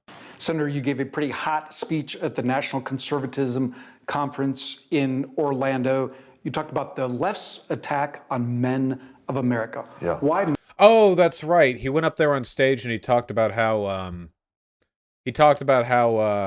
video games and pornography, right? Masculinity as your new big issue. Well, I think what the left is doing is attacking America. They're saying that America is systemically oppressive and men are systemically responsible. What's a man to you? I think in this day, no. I mean, men systemically, I guess. I don't know if that's like the big talking point, though. Like, in some ways. Oh, also, for no reason at all, here's a photo of Josh Hawley kissing. I just thought it was funny. They're like doing a little peck. Anyway, let's hear this guy's opinions on masculinity, I guess. You paint a picture. What's a man? Well, a man is a father, a man is a husband, a man is somebody who takes responsibility. Wait! I thought a man was XY chromosomes. Wait, hold on. You see this dissonance all the time with conservatives, where when they're talking about trans issues, they're like, yeah, being a man and being a woman are hardline biological things. There's no way of changing that. And then they'll turn around and go like, actually, being a man is a metaphysical thing. It's really all about the role of the family, and it's about your spirit, and how well you... It's like, they don't believe any of this shit. As conservatives, we've got to call men back to responsibility. We've got to say that spending your time not working, and we have more and more men who are not working, spending your time on video games, spending your time watching porn online while doing nothing is not good for you. What he's saying, by the way, is that more women need to take up the mantle with the pornography and video games. Okay? That's what... Women, it's your time to rise. Okay? Men, get back to work. Women, 8 hours of Pornhub and video games a day. Okay? Let's go. Let's go. Let's address the gap. Okay? family or this country. So a viewer's watching this and they're thinking, really? What the liberals are doing are going to push me to watch Pornhub more or play Donkey Kong more? Do you mean that literally? Wait. Or play Donkey Kong, Donkey Kong, Donkey Kong, Donkey Kong, Donkey Kong? Damn. I didn't know that he had been. I didn't know Video Game Donkey had been inducted into the Kong family. I'm very proud. He could be here in this moment, this announcement. More? Do you mean that literally? Well, what I mean literally is that I think the liberal attack, the left-wing attack on manhood says to men, you're part of the problem. It says that your masculinity is inherently problematic. It's inherently oppressive. What's your basis for linking that to... Damn, dude didn't even get to finish. So obviously the conservative argument here always relies on an inability to distinguish between the characteristics that people on the left criticize and don't criticize. Nobody on the left is arguing that all the elements associated with masculinity are negative. Nobody on the left argues that.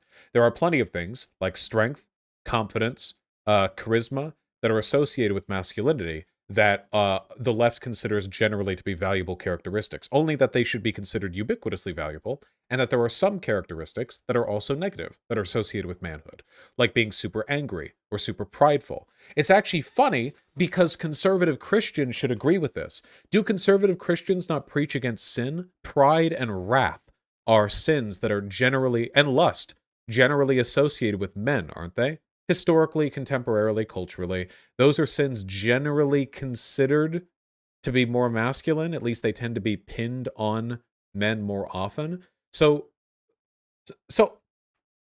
I guess what I'm wondering is, how can you take issue with people on the left making the argument that there are elements of masculinity that are damaging when conservative Christians who are arguing against this point will constantly say that men's lustful nature, like, say, for example, them over consuming pornography, is a bad thing? Holly is literally arguing against an element of masculinity here.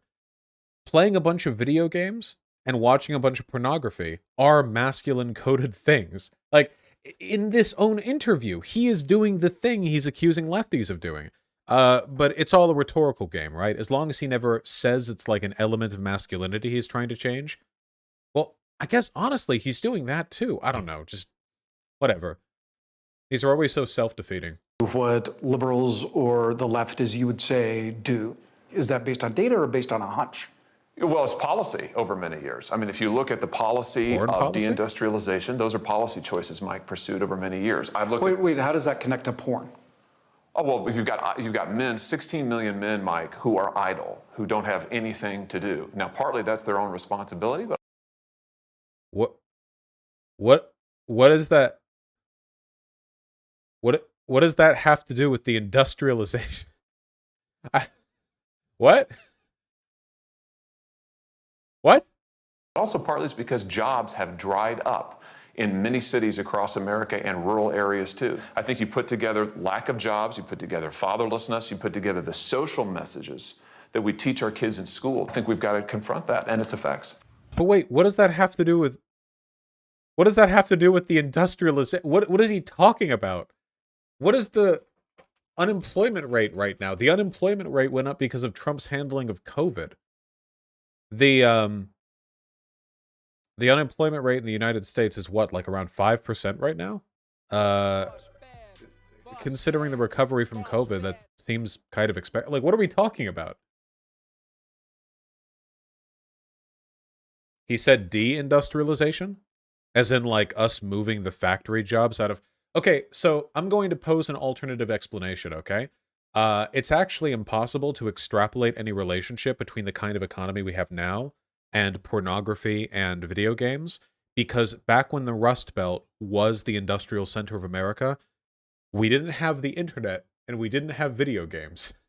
You see, there's a bit of a lingering problem with this comparison, and it's that those things didn't really exist back then.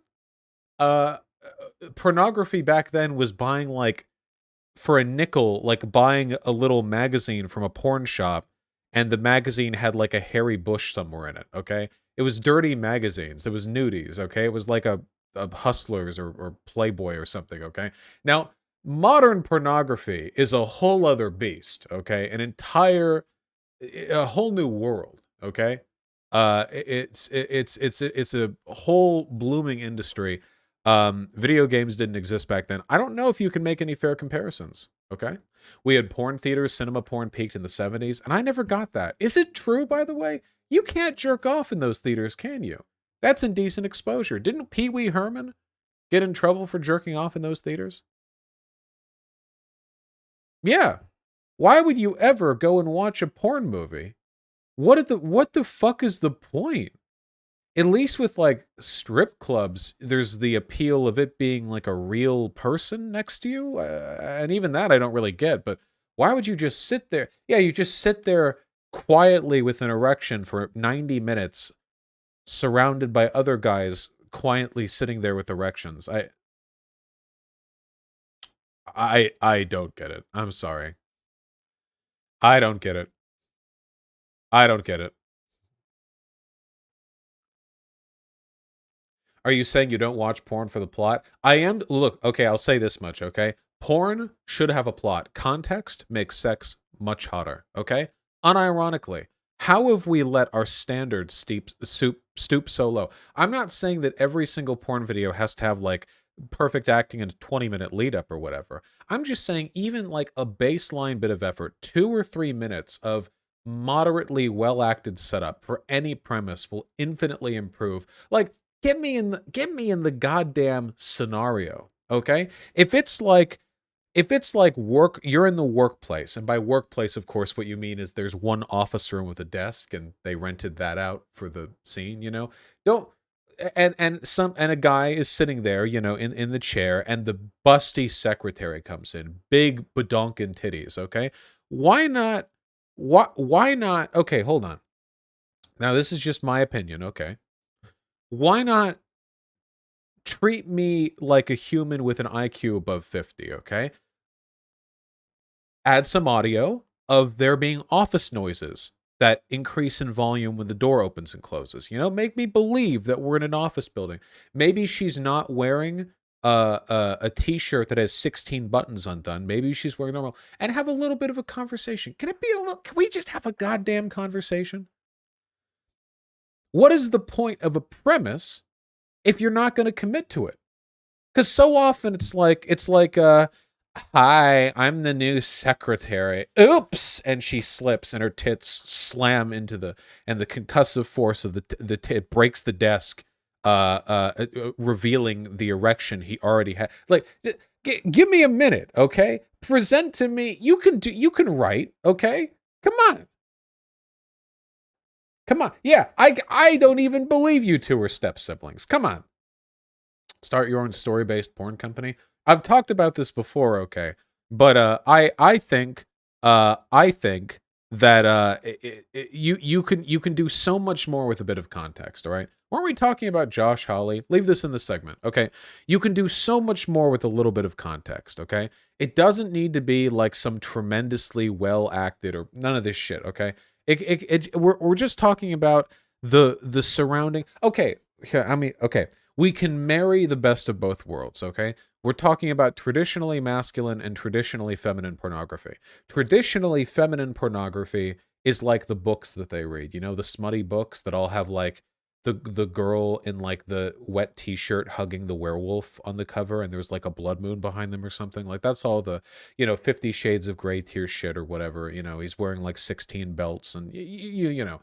Okay, so that's the thing. And you read it and it's like 50 pages of he stared at me staringly, lustily looking at me with his lustful eyes, water beating in his eyes as he lustfully undressed me with his lustful. And it goes like that for 50 pages. And then eventually they say make love, and fuck that, okay? Who said making love? Jesus Christ. What a boner killer.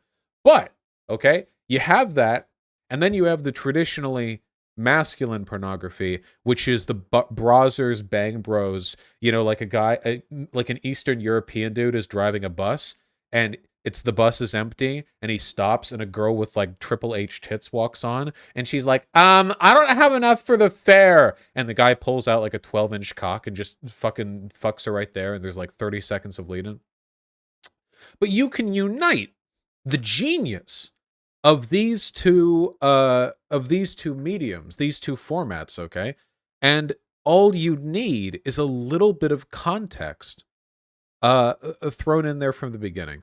Would you say real porn should take tips from hentai? Nothing should take any tips from hentai ever. Literally zero things. Hentai should not take tips from hentai, okay? The less we as a culture absorb from hentai, the stronger and smarter we all become. So you're saying you want the best of both worlds? I'm just saying that it's a shame that proper literary development is so often mutually exclusive to giant dick titty gaudy fuck porn. You know, I'm just saying that you could work with both. If you go on Archive of Our Own or whatever these degenerate fucking fanfic sites are, okay, they're all written 2,000 chapters, you know, and there's so much lead in and there's so much context, but it's all written. Bring it to the visual medium. Bring it to the visual medium, okay? I'm calling upon you. Now, Xander Corvus was in chat earlier. Okay? I want to be engaged, okay? You know, here's the standard, okay? Porn, like anything produced, any media, can be an art form. I want to remember the characters' names. I want to remember the arc they went through, okay? Why not? I can for any other medium. A book, a movie, a video game. I can remember shit that went on in there and think that was a good story. Move mountains. Make that the future we live in, okay? I want to be 80 years old on my deathbed and think, I remember that scene where Ramirez cleaned that woman's pool. God, her tits were big. They came so far, literally and figuratively. Okay, stop. We have to stop here. Stop.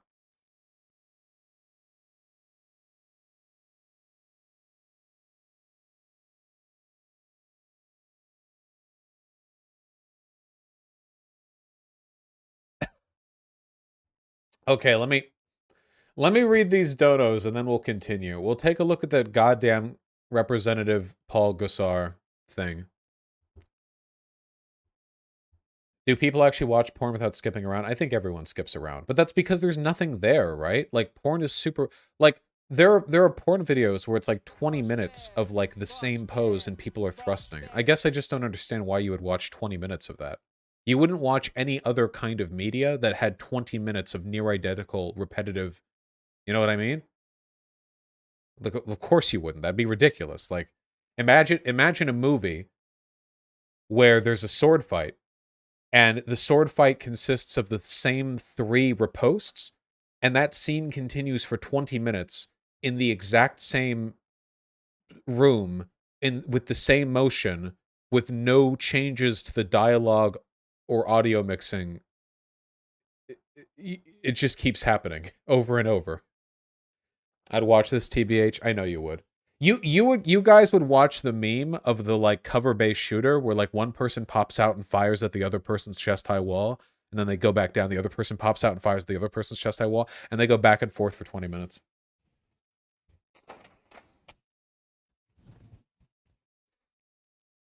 Yeah, the Naked Gun setup.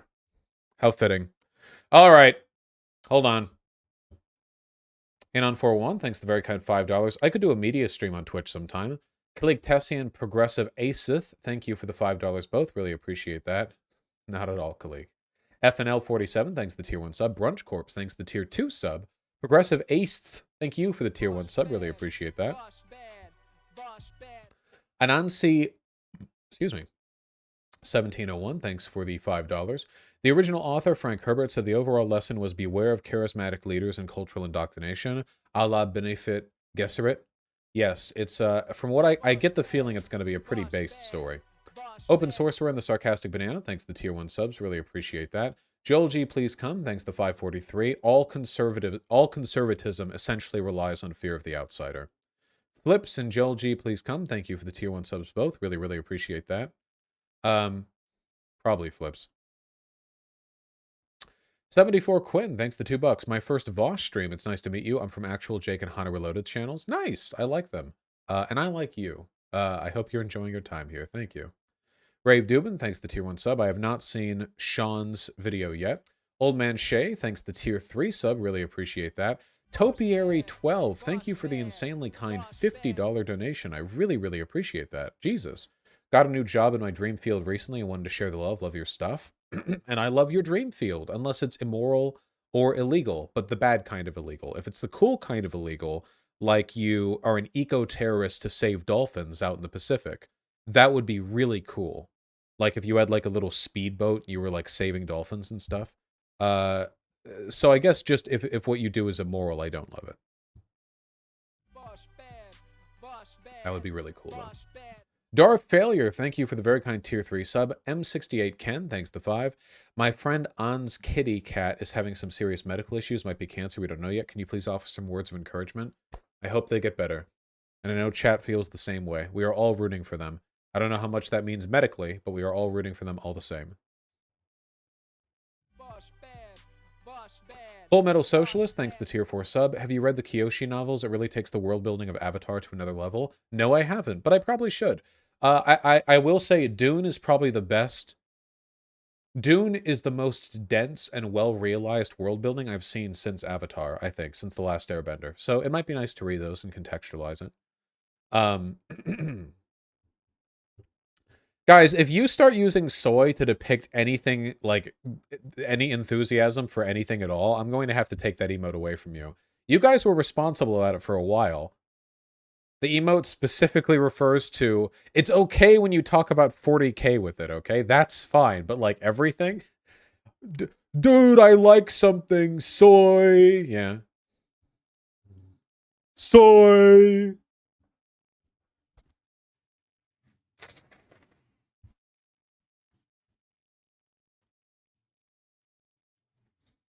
Just don't cheapen the emote by associating with everything, okay? Kolodic with the gifted tier 1 sub. You were more right about sovereign citizens than even you thought. This guy literally starts praying to Trump in the 3rd minute. Jesus Christ. Oh, it's a YouTube video. Sovereign citizen cops bust man's window as he prays to Trump to save him. Wow, that's really sad. He actually prays to Trump in a heated situation. He should probably have... He should probably be, like, under the care of the state. Neptune32, thank you for the very kind $5. Thank you very much. Better timestamp. He says that not educating before action can lead to rebuilding the same oppressive structure. Well, that I agree with. Wait, why'd you link this again? Let me give you an example. Jomo Kenyatta formed the excellent revolution with no education. And on the end thing, Jomo told the motherfucker, said, well, you know, you can educate, hate the enemy, but I'm your brother. I'll help you lead the revolution. Now I'm going to oppress you. Another example, Papa Doc in Haiti. Papa Doc in Haiti hated everything white. Man, you couldn't put this white paper in front of Papa Doc's face. But he moved all the white people out and he took over and be the president. He did, causing no education. And the people that had been educated, they just said that we don't hate the motherfucking white people, we hate the oppressor, whether he be white, black, brown, or yellow. Oh my god, dude. It's literally the shit that I said with fucking Professor Flowers and the decolonization. Oh, I love Fred Hampton so fucking much, dude. Holy shit. Dude, if anyone put this clip out there, or like type this out, you would get quote tweeted by so-called like decolonization activists being like, pretty reactionary of you to say that it's wrong to hate white people. So we got to know the educational program to find out what is going to be in the finale. A lot of people, Jomo Kenyatta is called not a revolutionary, but an ex-revolutionary. So is Papa Doc. They brought on a successful revolution. That thing in under my eyes was a bitch. Bantu freedom fighters, all that kind of action. What we're saying is, there's the end. That you don't judge Castro now. You can't do it. Nobody in this room could judge whether Castro's going to be a revolutionary or not. You know what I mean? We're talking about things, you know what I mean, with China, the People's Republic, and even at the stage they're in now, talking about even going on further into a communistic state. That's what we're talking about. Those are revolutionary. So we got to understand here the educational program that you have to be able to figure out whether it will go on the right lines, where the people will end up in a situation where they can be able to really control themselves. You understand what I'm saying? With no education, the people that take this local foundation... As a non-native, I'm confused.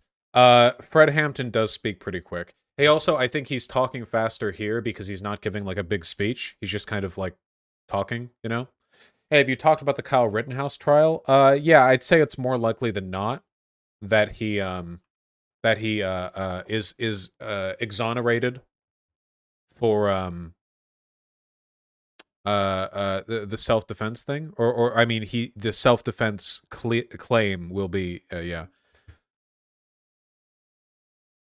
The buzz doesn't make it easier. It was the 60s. Don't judge.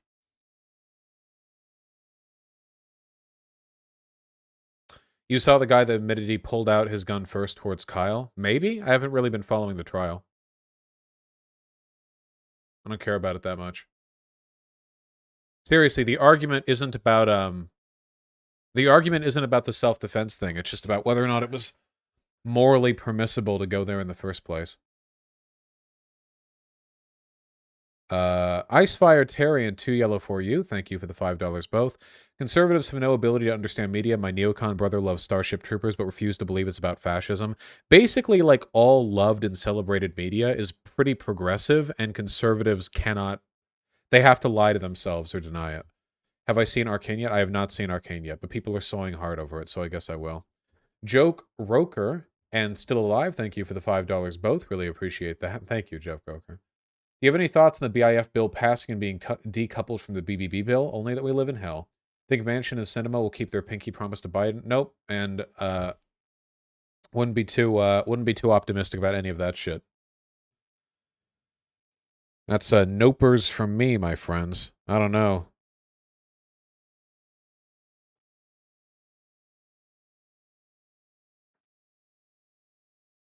Pentamenta with the €5. Do you think people should always pay for their porn?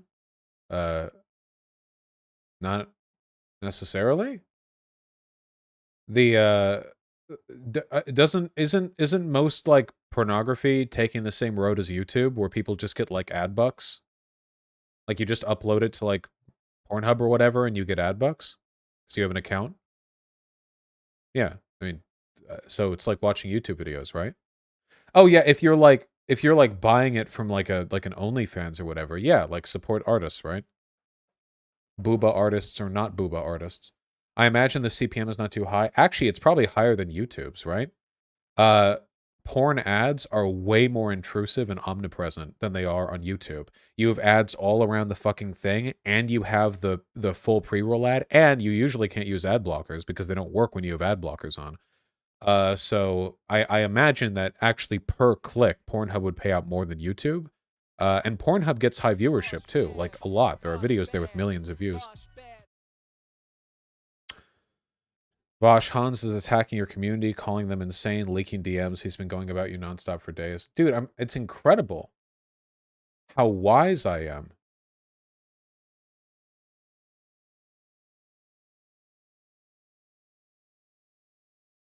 What is this? I asked him for an apology over the drunk comment, and he said this. Oh, leaking DMs. Let's go. Didn't appreciate you calling me drunk on stream, but regardless, have a good one, dude. To be clear, I wasn't drunk. I had a sinus infection for 3 days, never mixed drinks with meds. I'd like an apology at some point. And then I said, so noted. You so violently misinterpreted my position that I couldn't believe anything but inebriation could explain it. Jesus, all right, buddy, later. What's the issue with this?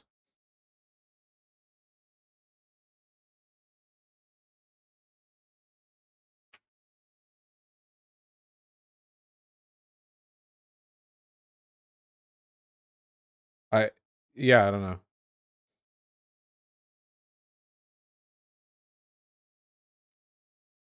But you didn't apologize? Why would I?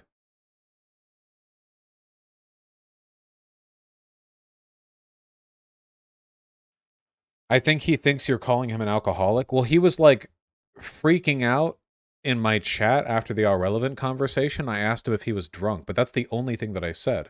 Did I call him an alcoholic?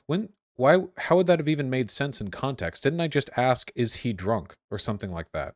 It doesn't mean you're calling a person an alcoholic. It doesn't I don't think that follows. Yeah, I asked if he was drunk and then told him to log off. I don't know.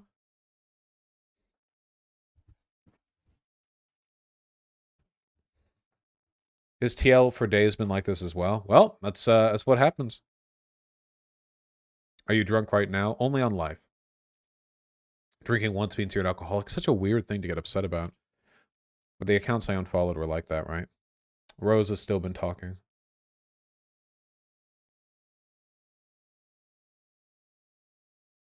What the fuck happened? Well, it was. This is just the me unfollowing people shit. People get so mad. I'm glad they care a lot about my opinion, but Jesus Christ, you know? Raven Gabe with the incredibly kind tier 4 sub. I really appreciate that. Long-time VOD viewer here, but first-time dono. Good. Pay up, you fucking leech. Those VODs are non-monetized. Thanks for all your work, Vosh. I'm a sociology major now because of you. Oh shit, nice. Well, enjoy your majorship and don't donate again, okay? You're gonna need to save up for ramen or whatever college students eat these days. Rose Wrist? I never unfollowed Rose Wrist. I don't think. I don't know why I would have. Last Namai. Hey! Hey, really enjoyed watching the VODs of your Outer Wilds playthrough. Hope you have a good day. Thank you. I really appreciate that. And also, nice name. That's really, really awesome. I like your name. Menta, thank you for the €5. Tatterly, thank you for the tier 1 sub. Enjoy the GG site. Yeah, if you're watching, by the way, just remember that Vosh.gg, actually the exclusive way of enjoying the Vosh streaming experience. Imagine not being a part of the Funny Frog emote parade. My goodness. Look at all the fun. Look at the Vorse emote.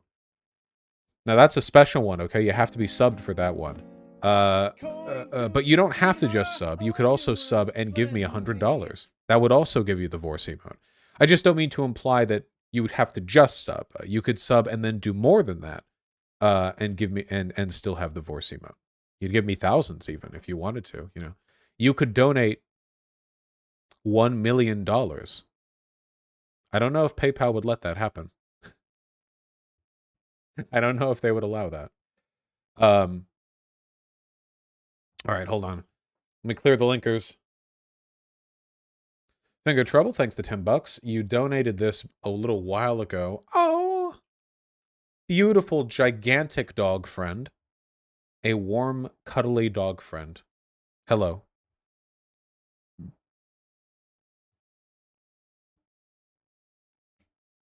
To them we say hello. Lost Ronza with the $5. It's less than 20 seconds, I swear. I'm an empath.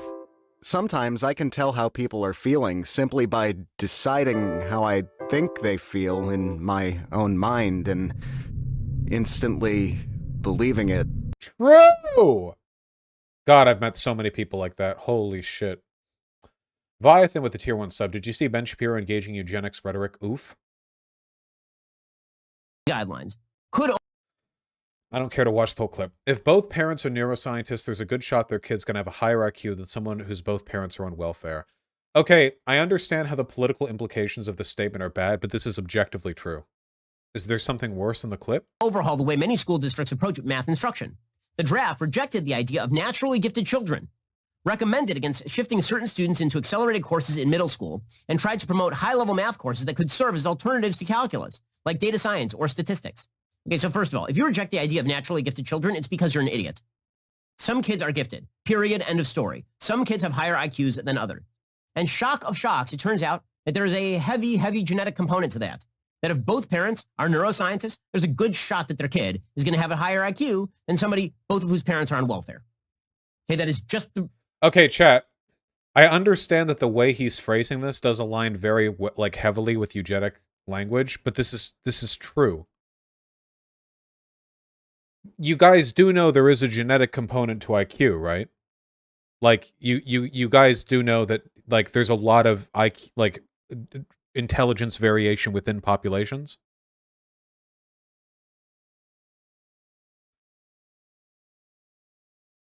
Yeah. Be careful. There's nothing to be careful about. This is a fact. Yeah, but IQ is a flawed measure anyway. There's no way to perfectly measure intelligence, but IQ is indicative of some things. Here, I'm not feeling the green light right now. That's better. Welfare equals dumb. Well, people on welfare are on average lower IQ than people who aren't on welfare because of access to education and a bunch of other things that correlate with intelligence. But likewise, there are undeniably elements of intelligence which correlate to genetic transference between parents and children. That's a real thing. You guys know that, right? This isn't even a race thing. It's just that is a thing. Be careful it doesn't clip out of context. No, chat. What he's saying is true, but you're missing the point. Guys, you can't be a good advocate for anti-race realism politics if you don't understand how this actually works, okay? The degree to which intelligence factors are inheritable is something which is easier to measure on an individual basis than between populations. When we talk about the genetic heritability of IQ, first of all, heritability does not mean genetics inherently. Heritability can mean a lot of other things. You're missing how dangerous the language can be, though. Nope, you're actually missing things that I said because I directly opened by saying I understand how this directly aligns with the language of eugenics. But if only your parents had had a higher IQ, you would have been able to hear me when I said that instead of being deafened by the ricochet of neurons in your brain. I'm sorry, wait, that was mean. Hold on, let me unban. That was unnecessary. That was performative. It's hard being there we go. Welcome back. Type in chat so we know you're alive, okay? Boss bad, boss bad, boss bad.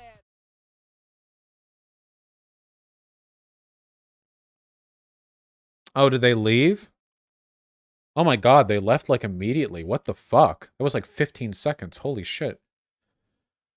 Well.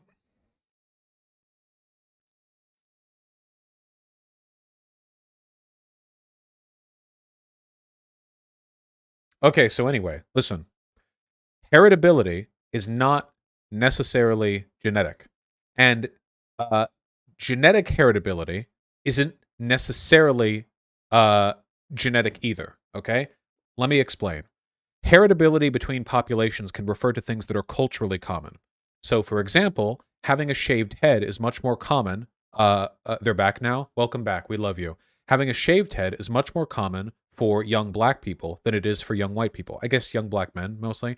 If we were to take young black men and young white men and see how many of them have shaved heads, you could say that there is a heritable component to the propensity for shaved heads. Now, is that genetic? No. They're shaving it. But it does correlate to genetics because the characteristic that defines the break in this population, the characteristic which separates these two likelihoods, is a genetic one, your race, you know? Do you guys understand what I'm saying? So in that respect, even though we're talking about characteristics that are heritable and are genetically correlated, that doesn't mean that the differences between populations are attributable to genetics. Do you understand? Chat! Do you understand? This is basic correlation doesn't equal causation shit. Unfortunately, it's really difficult to understand causation when you're dealing with stuff this complicated. But so what Ben Shapiro is talking about here, first of all, Ben Shapiro is racist, so just assume the worst about him. The explicit language that he's using right here, though, is correct for two reasons. First of all, if your parents are neuroscientists, you are far more likely to have a high IQ than people whose parents are on welfare. For a number of reasons. Access to education, tutoring if necessary, the neighborhood you grew up in, propensity for criminality. All of these things correlate to the kind of educational and environmental outcomes associated with people who are on welfare versus people who are neuroscientists, okay?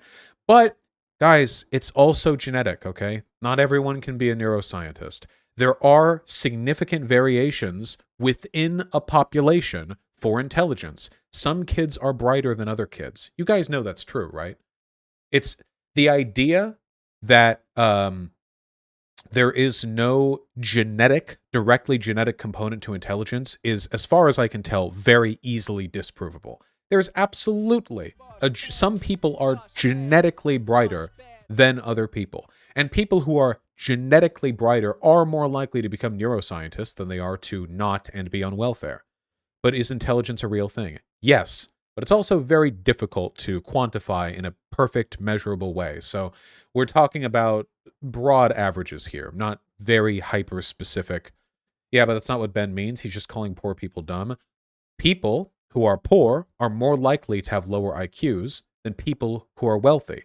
You're focusing on the wrong element of this argument. You could even make that argument genetically. This doesn't have anything to do with race science because we're talking about individual lineage and not population differences.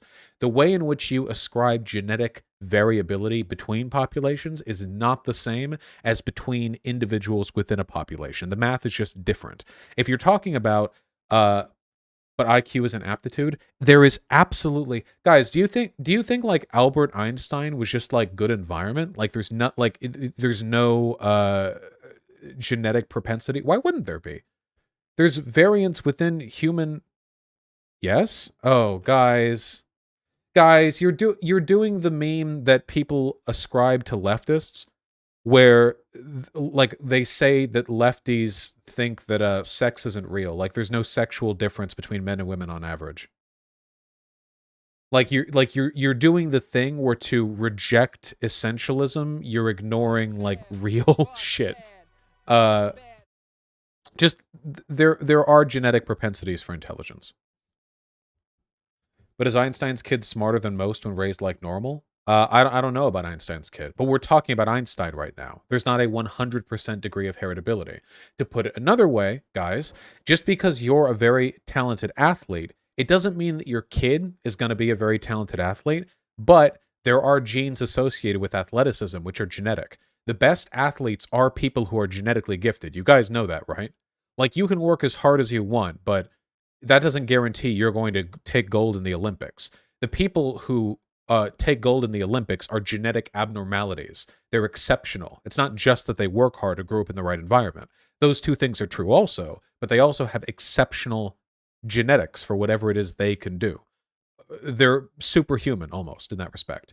And there are people whose intelligence, though heavily modified by environmental factors, is still very much influenced positively by a strong genetic propensity for learning. All of the internal processes that we have for committing things to memory, inferring information, processing, analyzing, these things are as susceptible to variances within a population as physiological characteristics that we have. Are there not differences between humans with regards to height or strength, how quickly they can build muscle or put on fat, where their fat distributes? Of course there are. And these things vary within populations. The brain is far more complicated than any of those things. We're talking about hundreds and hundreds of genes that are associated with brain development, but even across that broad spectrum of potential outcomes, you still have exceptional variance. Or to put it another way, let's go to Clip Studio Paint.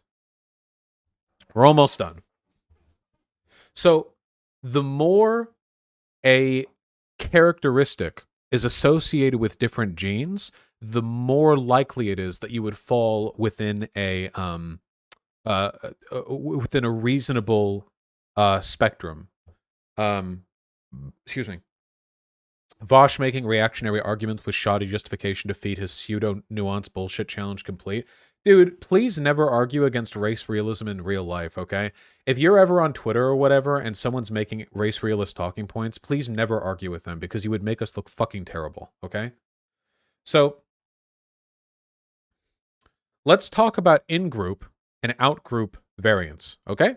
So, this is one of the reasons why mathematically it can be really, really difficult to make the argument that intelligence on average varies genetically between the races. Of course, intelligence does on average vary between the races. We know that from IQ testing, but that doesn't necessarily mean that it varies genetically. So let's talk about this, okay?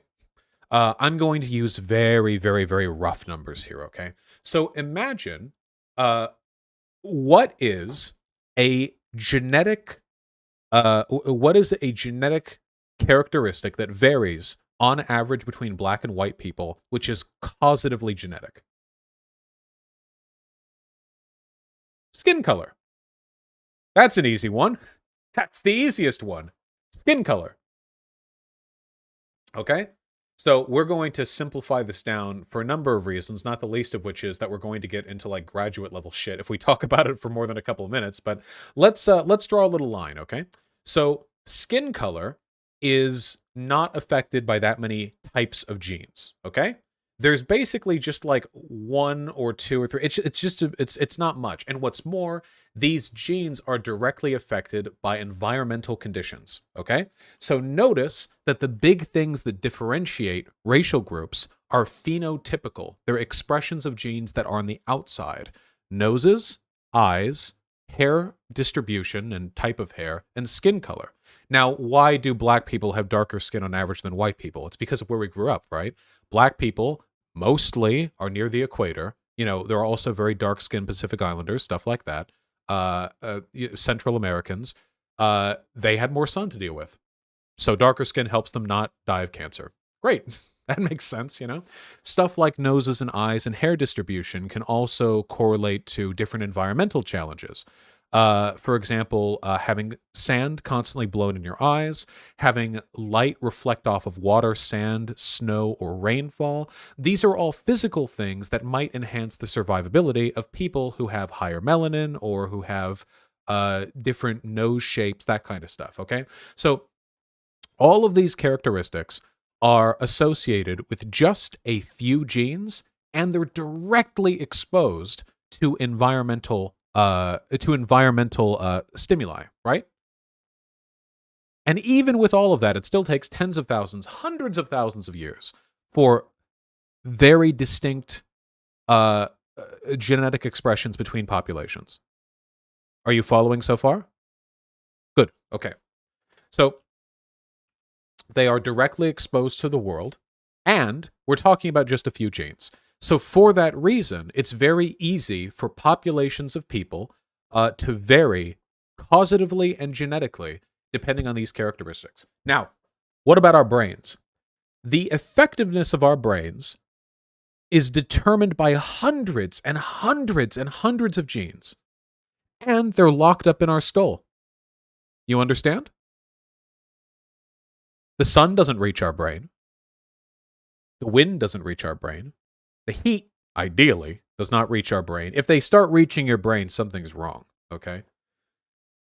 The way in which your brain functions is influenced by so many characteristics that to ensure differences between populations on average in brain functionality, this is incredibly difficult. This would require extreme separation over extreme lengths of time, and it would require different environmental incentives. Now I ask you, where on Earth have humans evolved in such a way over just a few tens of thousands of years for their brains to need to develop differently? We're talking about development which would happen slower than almost any other genetic development which can take place on average in a population within humans. Where? Everywhere humans had tribes, everywhere humans hunted. Our brains are not different, you know, from the hunter-gatherers 10,000 years ago. 10,000 years is not enough time for there to be a meaningful difference in how brains function. Maybe skin tones would vary after something like that, but that's basically monogenetic in its expression. Brains take a long time. If you took a human from 10,000 years ago who lived in, I don't know, France, whatever, and you pulled them into today, you raised them the way you would raise an infant from our time, they would be essentially the same, more or less, give or take. There might be some changes, but their brain, same brain. 10,000 years, this isn't enough time to meaningfully affect brain development. But even if it were, we would all be affected in the same way, because humans have experienced the same social pressures the world around. The things that influence the development of our brain, after all, was social pressures. You understand this, right? The reason why our big brains are the way they are is because the signal expression and decodification that we use to form complex societies, the thing that let us take over the planet, by the way, those are things which require exceptionally large brains. That's why we're so good at what we do. We use tools, and people are doing that all over the world. Even the undiscovered tribes in the Amazon or whatever, even they use tools. And we communicate within tribes. And these are things all humans do. This is what guides the development of our brains. So I ask you, how can intelligence vary on average, genetically and causatively, between different racial groups when all of us, over a paltry length of time that we have been separated, have been subject to the same sets of pressures which influence the development of our incredibly complicated and polygenetic cranial development?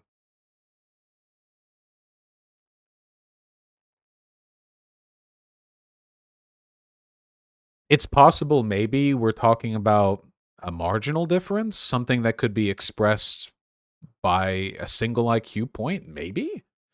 There's not really any hard data on this. And I'm simplifying things massively. But this is the general argument made by people like me who believe that environment is what determines IQ differences between populations.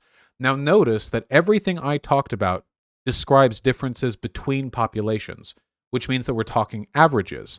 This is not the same as IQ differences between individuals. Do you understand that? When you're talking about brain development, you've got so many genes, you've got so many of them, okay? And you average those genes and their expression, and then you average them in a population of millions of people, and then compare that to another population of millions. That is a degree of averaging that levels out a lot of individual inequalities. But if we're talking about two individuals, yes, genetics can absolutely have a huge impact on how intelligent one person is over another.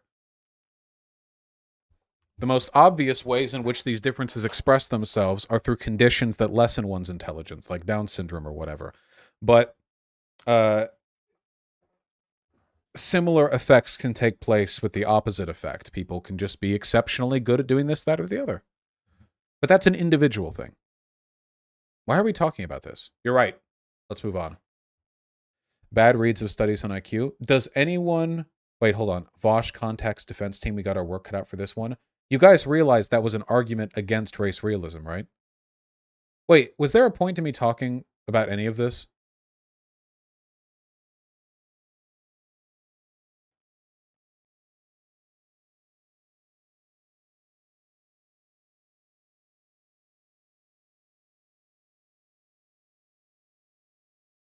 Like, is anyone curious?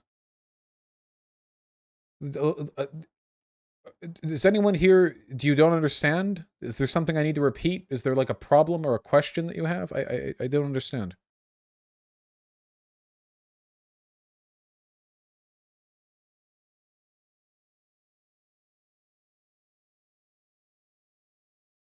Okay. Okay. Okay. Just can't trust you guys. Jesus. Baby leftism is unironically getting triggered every time genetics comes up. Yeah, it's just the Destiny NFT situation. That sounds like a fun one. Oh God. I mean, it's not going to affect anything. The same thing as what's happened many times before. You know, Destiny is like this warrior against hypocrisy. 2 days ago or 2 days before, he says anyone who peddles NFTs is a scammer. Then he peddles an NFT. He says he's doing it because he's worried that he'll be homeless if trans people deplatform him off Twitch or whatever. I mean, okay. The funny thing is that in the Reddit threads criticizing him, his first responses were to blame everyone else, you know? He was like, well, David Pacman posted this scam and nobody was mad at him, which is wrong because people were mad at David Pacman. And then he like talked about me and then so on and so forth, you know? It's the only thing Destiny is consistent on is blaming his inconsistencies on the left. Anytime he does something that's wrong or bad, he'll meme about it, he'll run right through it. It's funny that he has a reputation for introspection and self-analysis, because I don't think I've ever seen him admit that he was wrong. Even when he does something objectively, clearly, by his own standards, explicitly wrong, he will just do it and just meme about it and ban the people who disagree until eventually it gets turned into another meme that nobody actually talks about. Yeah, like he can't do it. He can't actually like acknowledge. Didn't he post a meme of you to deflect the hypocrisy? Yeah, because it's just memes. It doesn't actually like change anything. Yeah. Never seen the guy admit he was wrong. Well, no, of course, and it doesn't matter. Keep in mind, by the way, that like this is the same guy who said Hassan was a hypocrite because he's the largest socialist streamer around, and he talks about socialism all the time, but he's being hypocritical because he doesn't spend more time talking about it or donating. I don't know if that's the definition of hypocrisy, but okay. Remember the time that he got mad at Abigail Thorne because Abigail Thorne promoted a rent strike, and Destiny was like, well, Abigail Thorne is implying that Abigail Thorne would need to do the rent strike, but Abigail makes a lot of money, so she doesn't need to. And then I was like, well, where does she say she's poor? And he's like, well, she doesn't say she's not poor when advocating for... Like, this is the stuff he'll get mad at other lefties about, you know? He's a clown. There's no getting around it.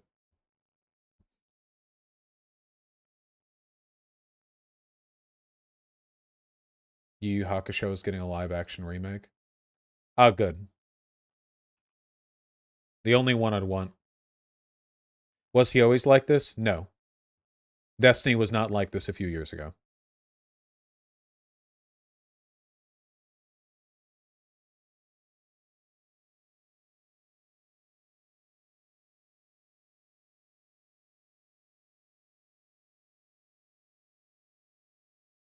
What is this?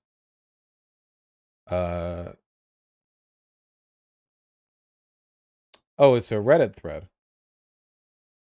Oh yeah, how's the Reddit doing? How are we doing, guys? We doing okay?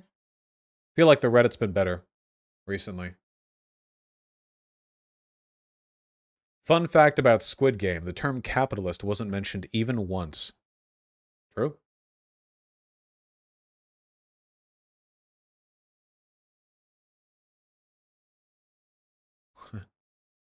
Someone fucking reported me to the police. They dragged me out of my apartment, handcuffed, and forced me to go to the hospital where I sat for 7 hours without medical treatment, food, or anything. They tried to take my phone from me. The most they did was ask me if I was suicidal, and I had to convince them I wasn't.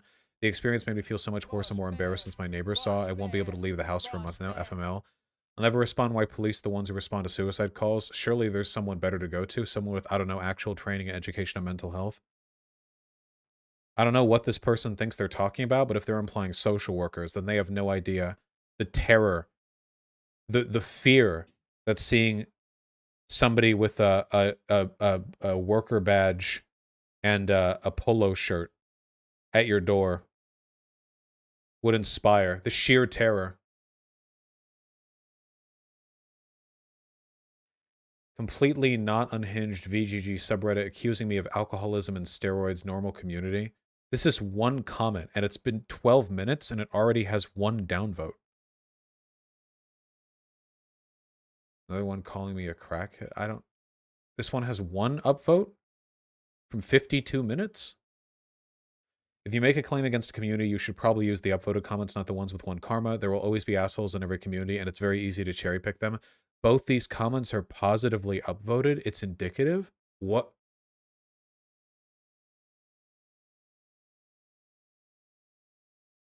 Does Hans know how Reddit works? You auto like your own post. That's that. When you post it, it automatically...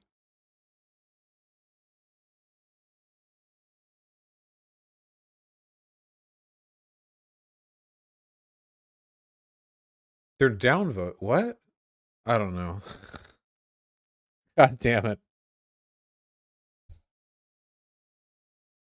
My God, how much of this are you guys posting? Holy shit.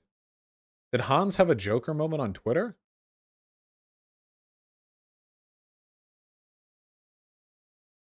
Oh yeah, Hassan merch.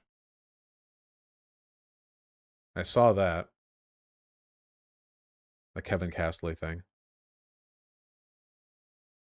Did you see Hans having a normal one about you on Twitter last night? I have no idea why they get so upset.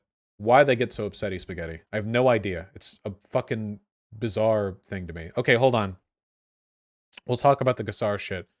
I don't even know if there's enough meat to the bones of this segment. Legit, I have no idea. Rep Gassar, this is the one that palled around with Nick Fuentes, right? This is the Nazi adjacent one, right? Yeah. Anyway, somebody posted the first Attack on Titan intro, except it was edited so that Gassar was the hero and the bad guys were immigrants. See? It's got like...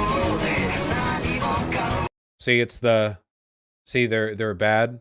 They're coming... I can't show the whole thing. It's gonna get copyrighted for sure, but it's the first Attack on Titan intro. And, you know, see, look, it's the heroic border patrol, and they're like the defending the walls. And anyway, Gassar kills AOC in the video. Like, AOC is one of the Titans, and he kills her, and that's a pretty wild thing to post on Twitter. Like, as a politician, a edited video where in an anime you're killing your political opponent who's a monster. Pretty wild stuff. See, he's gonna go kill Biden now. But if you know the story, you know it'd actually be a while before he kills Biden. Like a very long time, actually. See, if you're in on the memes, yeah, it goes on like that. Are we losing the culture war? This was not a loss for us, my friend. They've been ratioed into oblivion. I don't really know what I'm supposed to say about this. It's wild that a rep is posting a 4chan effort post. Well, the fact that Gassar pals around with Nick Fuentes suggests to me that his staff probably are like all poltards, you know? So it's not surprising to me that's the kind of stuff they would post. Gassar is absolutely a fashion. Maybe like a literal Nazi, possibly, depending on how committed he is to some of the ideologies he seems to be in the presence of. Gassar's family completely disowned him. Yeah. Miserable human being, so on. But anyway, people have been talking about that because it is a little strange for an elected representative to post any kind of meme where they kill their political opponents, no matter how it's sort of abstracted through, you know, anime visuals or whatever else. Yeah, that's a bit of an odd one in it. AOC's been tweeting about it and stuff, but the funny thing to me, if AOC did this, you would soy. No, it's really cringe. Just so you guys know, the 4chan like Pepe posting shit is like really funny sometimes when you're on 4chan. But when like adult politicians are throwing that shit out there in the real world, it's actually incredibly cringe. It's actually it's like unironically, this is like Pokemon Go to the polls. You guys know that, right? That's the level that this is on, you know? A desperate attempt at trying to connect with a demographic, like a young demographic who would otherwise not pay attention to you by cringily inserting yourself with a minimal understanding and stuff like that, you know? It's very cringe. It's not good. It's not based. But, as I wisely pointed out on Twitter, and everything I point out on Twitter is wise, by the way, so you should follow, like, and subscribe.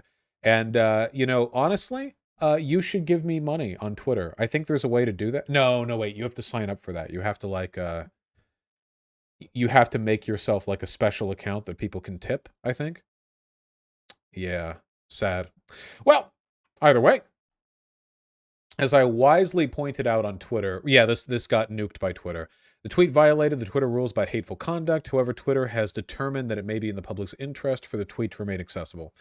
The text of Attack on Titan really does not support the narrative that Representative Gassar is putting forward here. Also, I'm spoiling it because I don't care about you guys. The Titans that are attacking throughout the entirety of the anime and manga are literally... they're literally like concentration camp Jews who are being experimented on by Nazi doctors. That's literally what's happening. The ethnic group from which those Titans are taken are in every imaginable thematic way an allegory for Jews in Nazi Germany. And they're seized and they're experimented on in a way to make them a threat to the protagonists of Attack on Titan. I mean, guys, what's the name? The Eldians, right? It's the Eldians, correct? This is literally what they look like, by the way. They're literally in a roughly 1930s era ghetto where they have to wear armbands with a star-looking thing on it to distinguish their ethnic identity. This This is the clearest allegory. It couldn't be more obvious. It's very, very clear. Exceptionally clear. It's not, there's no effort at subtlety here, and that's fine. It's very clear what we're trying to do here. Anyway, if you actually read and watch or whatever Attack on Titan, it becomes very clear what the message of the story is, and it's that using state power to exclude certain groups based on their identity always leads to destruction. That's it. If you want to boil the theme down of Attack on Titan, it is that war is an infinite and ongoing cycle that is guaranteed as long as oppression continues to exist. As long as ethnic oppression remains, you will always have laid the groundwork for destruction. And for Gassar to use this in a video where he's promoting his attack on immigrants is spectacularly funny. Now, of course, conservatives are terrible at media analysis, so this is probably also going to skirt them by. But again, these are the Titans. These are the ones who are experimented on and sent over and transformed into Titans. They're sympathetic. When it becomes known what they are sympathetic. Like, this is very clear allegory. This is as clear as it fucking gets. I will say that the message gets muddled a little bit towards the end of Attack on Titan. I don't like the ending of the story that much. I feel like it's not necessarily contradictory to the themes overall. It's just a little weird. Like, it's sort of ideologically muddled. But the themes throughout the whole story are incredibly clear. So, yeah, this isn't an interpretive thing. I'm very comfortable saying that the Gassar tweet is directly antithetical to what the whole fucking point of the story is. God. No spoilers for anime only, please. The anime is done, isn't it? Didn't the anime finish everything? Oh, it didn't? Oh, I didn't know that. Okay, well, I didn't spoil anything for anime only. The part finishes in January? Oh, I thought it already came out. All right, well, have fun with that one, I guess. There's still a movie coming? Ugh. Milking it for all it's worth. All right, I don't have anything else to say about it. It's just stupid. AOC has been talking about it. There are left-leaning politicians who are talking about how they are going to try to censure or otherwise like crack down on what Gassar did because... Oh, one last point, okay? It is important to morally grandstand about behavior like that of Gassar's because it is through stuff like this that you can memify threats of violence against political officials, you know? If you're a congressperson and you're like, oh, dude, well, this is literally the in Roblox, like, oh, I killed in AOT, you know? And they're effing, but I don't care. This is for you, the viewer at videos, you at home. It's really important to crack down on that because otherwise you set up an environment where they're able to, through thinly veiled metaphor, essentially celebrate the proposed assassination of their coworkers. Very bad. Very, very bad.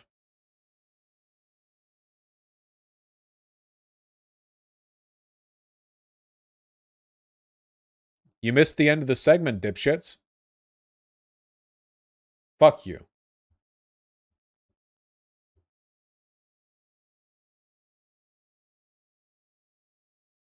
Ask people to sub to the channel and like the stream, Vosh. Like the stream?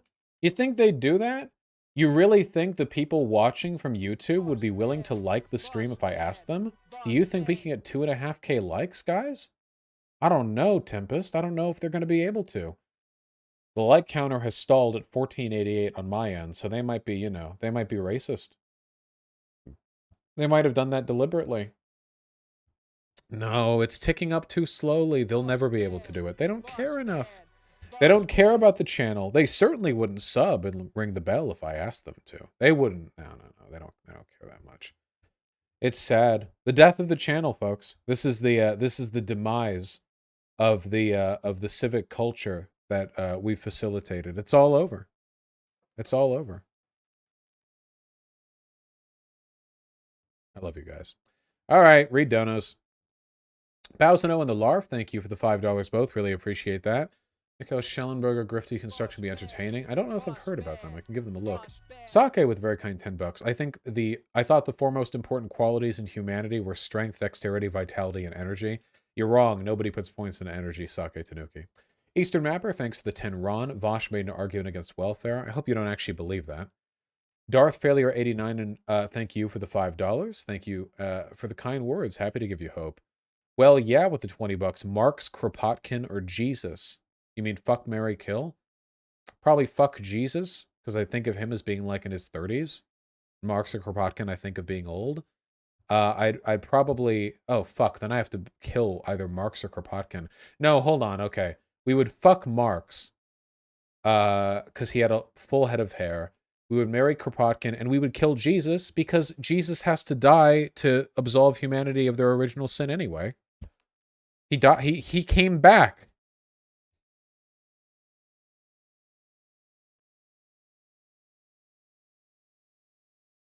Diego, thanks for the €5. I have not seen them.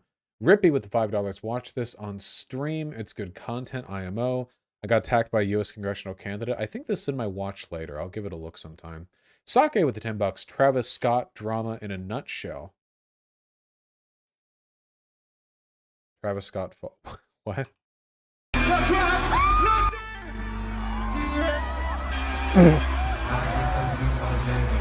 That's turf!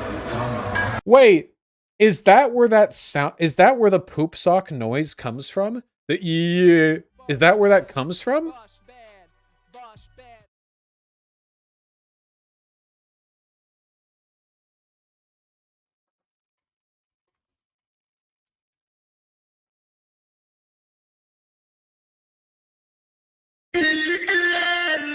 Oh no, I thought they were closer. Sorry. I thought they were closer in my head. I'm getting recommended a game theory video. Fuck. God damn.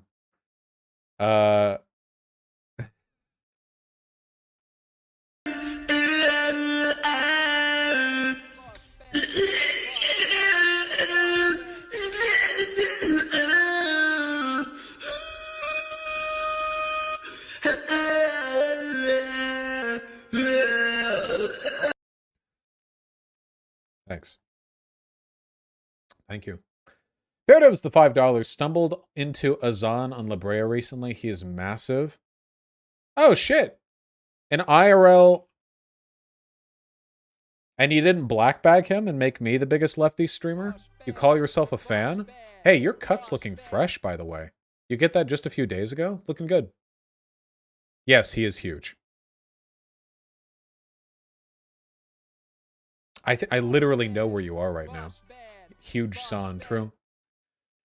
Soviet Ball with the $5. I know you're not going over Travis Scott, but the QAnon talk surrounding it is hilarious. Yeah, the witchcraft, like, devil worship memes that are going on around the Travis Scott Mass Crush event are so fucking funny. Holy shit. Jesus Christ. It always is, Joe Lewis. Travis Scott concert killed 8 people because he was influenced by Armenian witchcraft. True! Literally and unironically true. Indicrotherium with the $5. Can you respond to this channel? He's completely unhinged. The dog's channel's name... Wait, the channel's name is I Hate Dogs. What do you mean respond to? All these videos are an hour long. What? No. JC Weeby with the $5. Old meme, but found the perfect Bible verse for you. Ezekiel 23:20. There she lusted after her lovers, whose genitals were like those of donkeys, and whose emissions was like that of horses. True and known. Can't believe the writers of the Bible were zoophiles. That's how they knew. I taught you this, you're welcome. I've known about that fucking thing for a while, thank you. Sake with $10. Baby Park. Baby Park. Is this gonna get me copyrighted? Wait, this came out just a week ago and it has 13 million? Keep absolutely still. This vision's based on movement.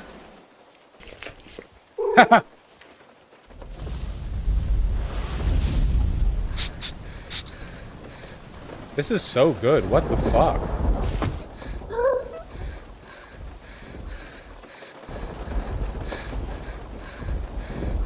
No copyright. Alright. I feel like I'm playing with fire right now. That's super cute, though. Sake Tanuki with the incredibly kind $50. I really appreciate that. Unusual stream. Okay, buddy Vosh. Also, no, unusual is in I'm leaving early. And you linked 2 videos here. Sake, this is unacceptable. 2 videos. 2 videos in a single.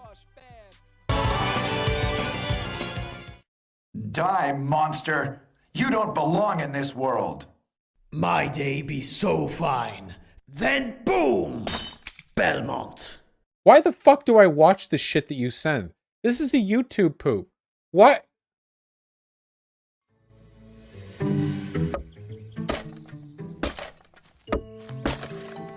Hey, Leo. Hey, Layla. It's $50 though. It's my dignity. Don't let your kids watch it! You just tap here and away we go.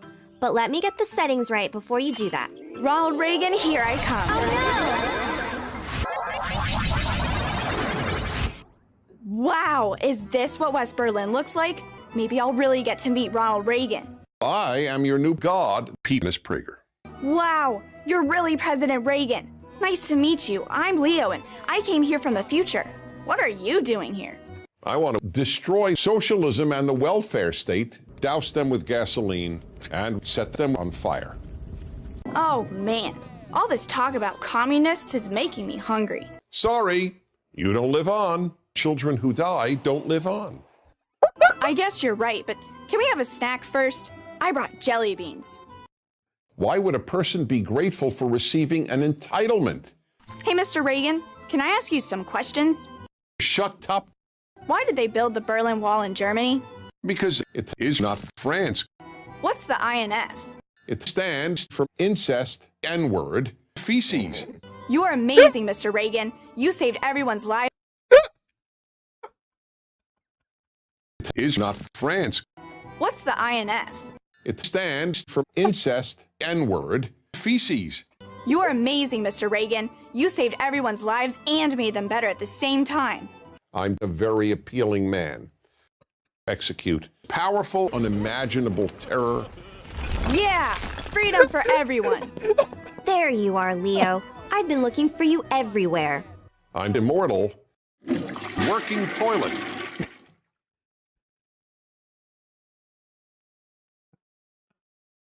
Okay, that one. Okay, that one was pretty good. That was pretty fucking good. That was a pretty good one. That was pretty good. That was pretty good. Hold on, wait. I need to pee. I need to pee. Hold on. Let me pee. Hold on.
These fucking shorts are gonna fall off of my ass.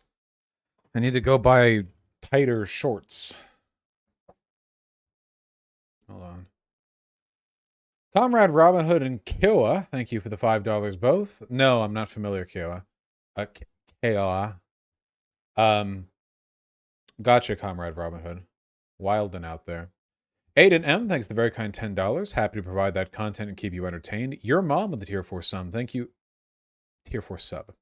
Thank you very, very much. I really appreciate that. It's been a while, but I'm back. I've missed you, chat. Chat, your mom's back. Happy day.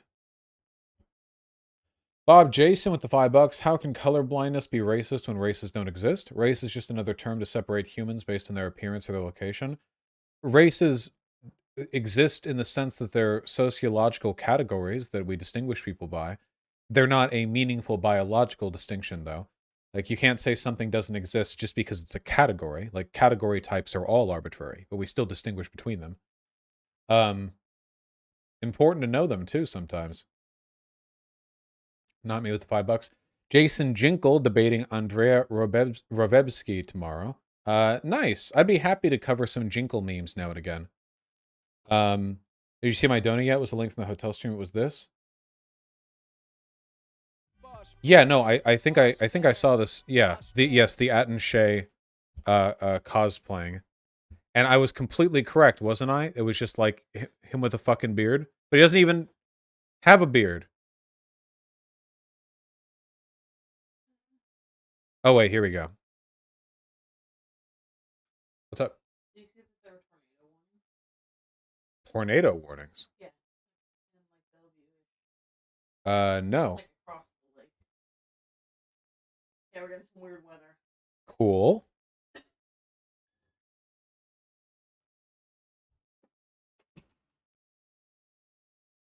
Yes. And Comrade Robin Hood, the $5. The president of Iraq just had his house drone striked by Iranian-backed militias in Iraq after the recent elections. The West pulls out. Iran will own Iraq.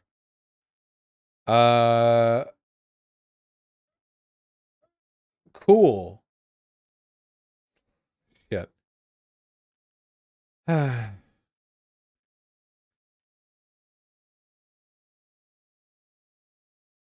Nice. Epitome of Infamy, thanks to the Tier 1 sub. Vishy with a very kind $5. Good luck with interning for a progressive Kansas legislator. Happy to keep you entertained. Panic Stace to the Tier 3 sub. Dick Butt. True! Comrade Robin Hood again with the $5. Vox has a great 10-minute video explaining Iran's strategy for taking over the Middle East. Okay, let me watch that later.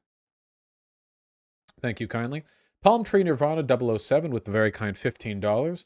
There are Karens in the West, but in China's noisy dancing grannies silenced by a device that disables speakers? What? Many people are too scared to confront the groups of middle-aged and older women who take over public parks and sports grounds to exercise along music? What?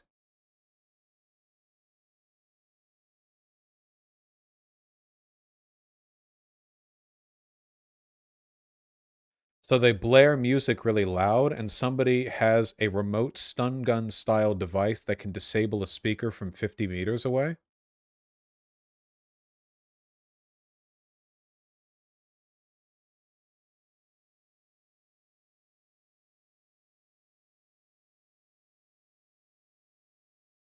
I think that's based. Guys, normalize severe and destructive violence against people who are too loud in public. Normalize war crimes against people who take the muffler off their motorcycle.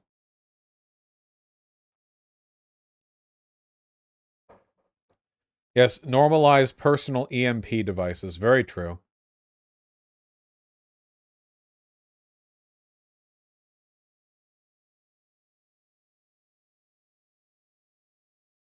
What's that got to do with grannies exercising? I guess they're just blasting music super loud.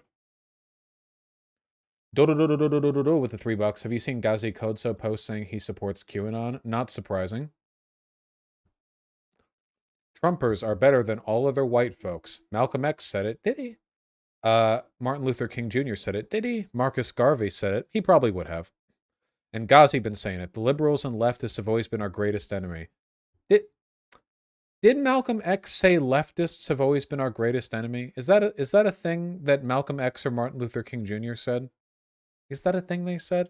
Now, I know Marcus Garvey would have said that because Marcus Garvey was a fascist.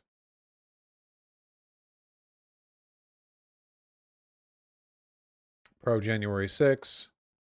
Yeah. This guy's just a black Nazi, yes? Yes. He's also tried to come on the show before, but I thought he was clout chasing, so I denied him. In retrospect, the content would have been good enough that it might have been worth it, but, you know. That's life, and those are the decisions we make. That's how it is.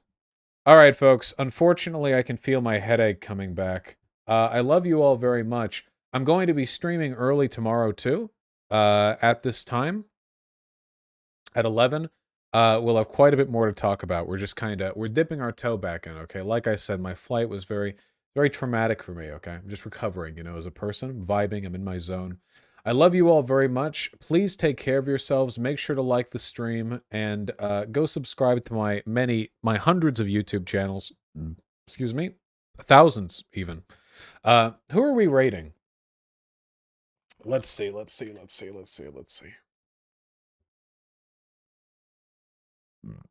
me.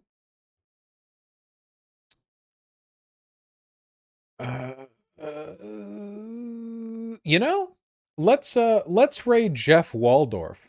We haven't ever rated Jeff Waldorf. I don't think they stream that often. Hold on.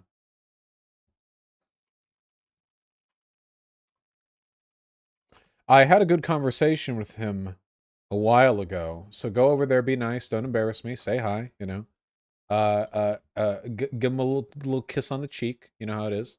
But not physically. That'd be inappropriate. You take care. And to the real chatters on my website, I love you guys very much. I'll see you tomorrow, okay? Wish me luck in the Diablo 2 drops.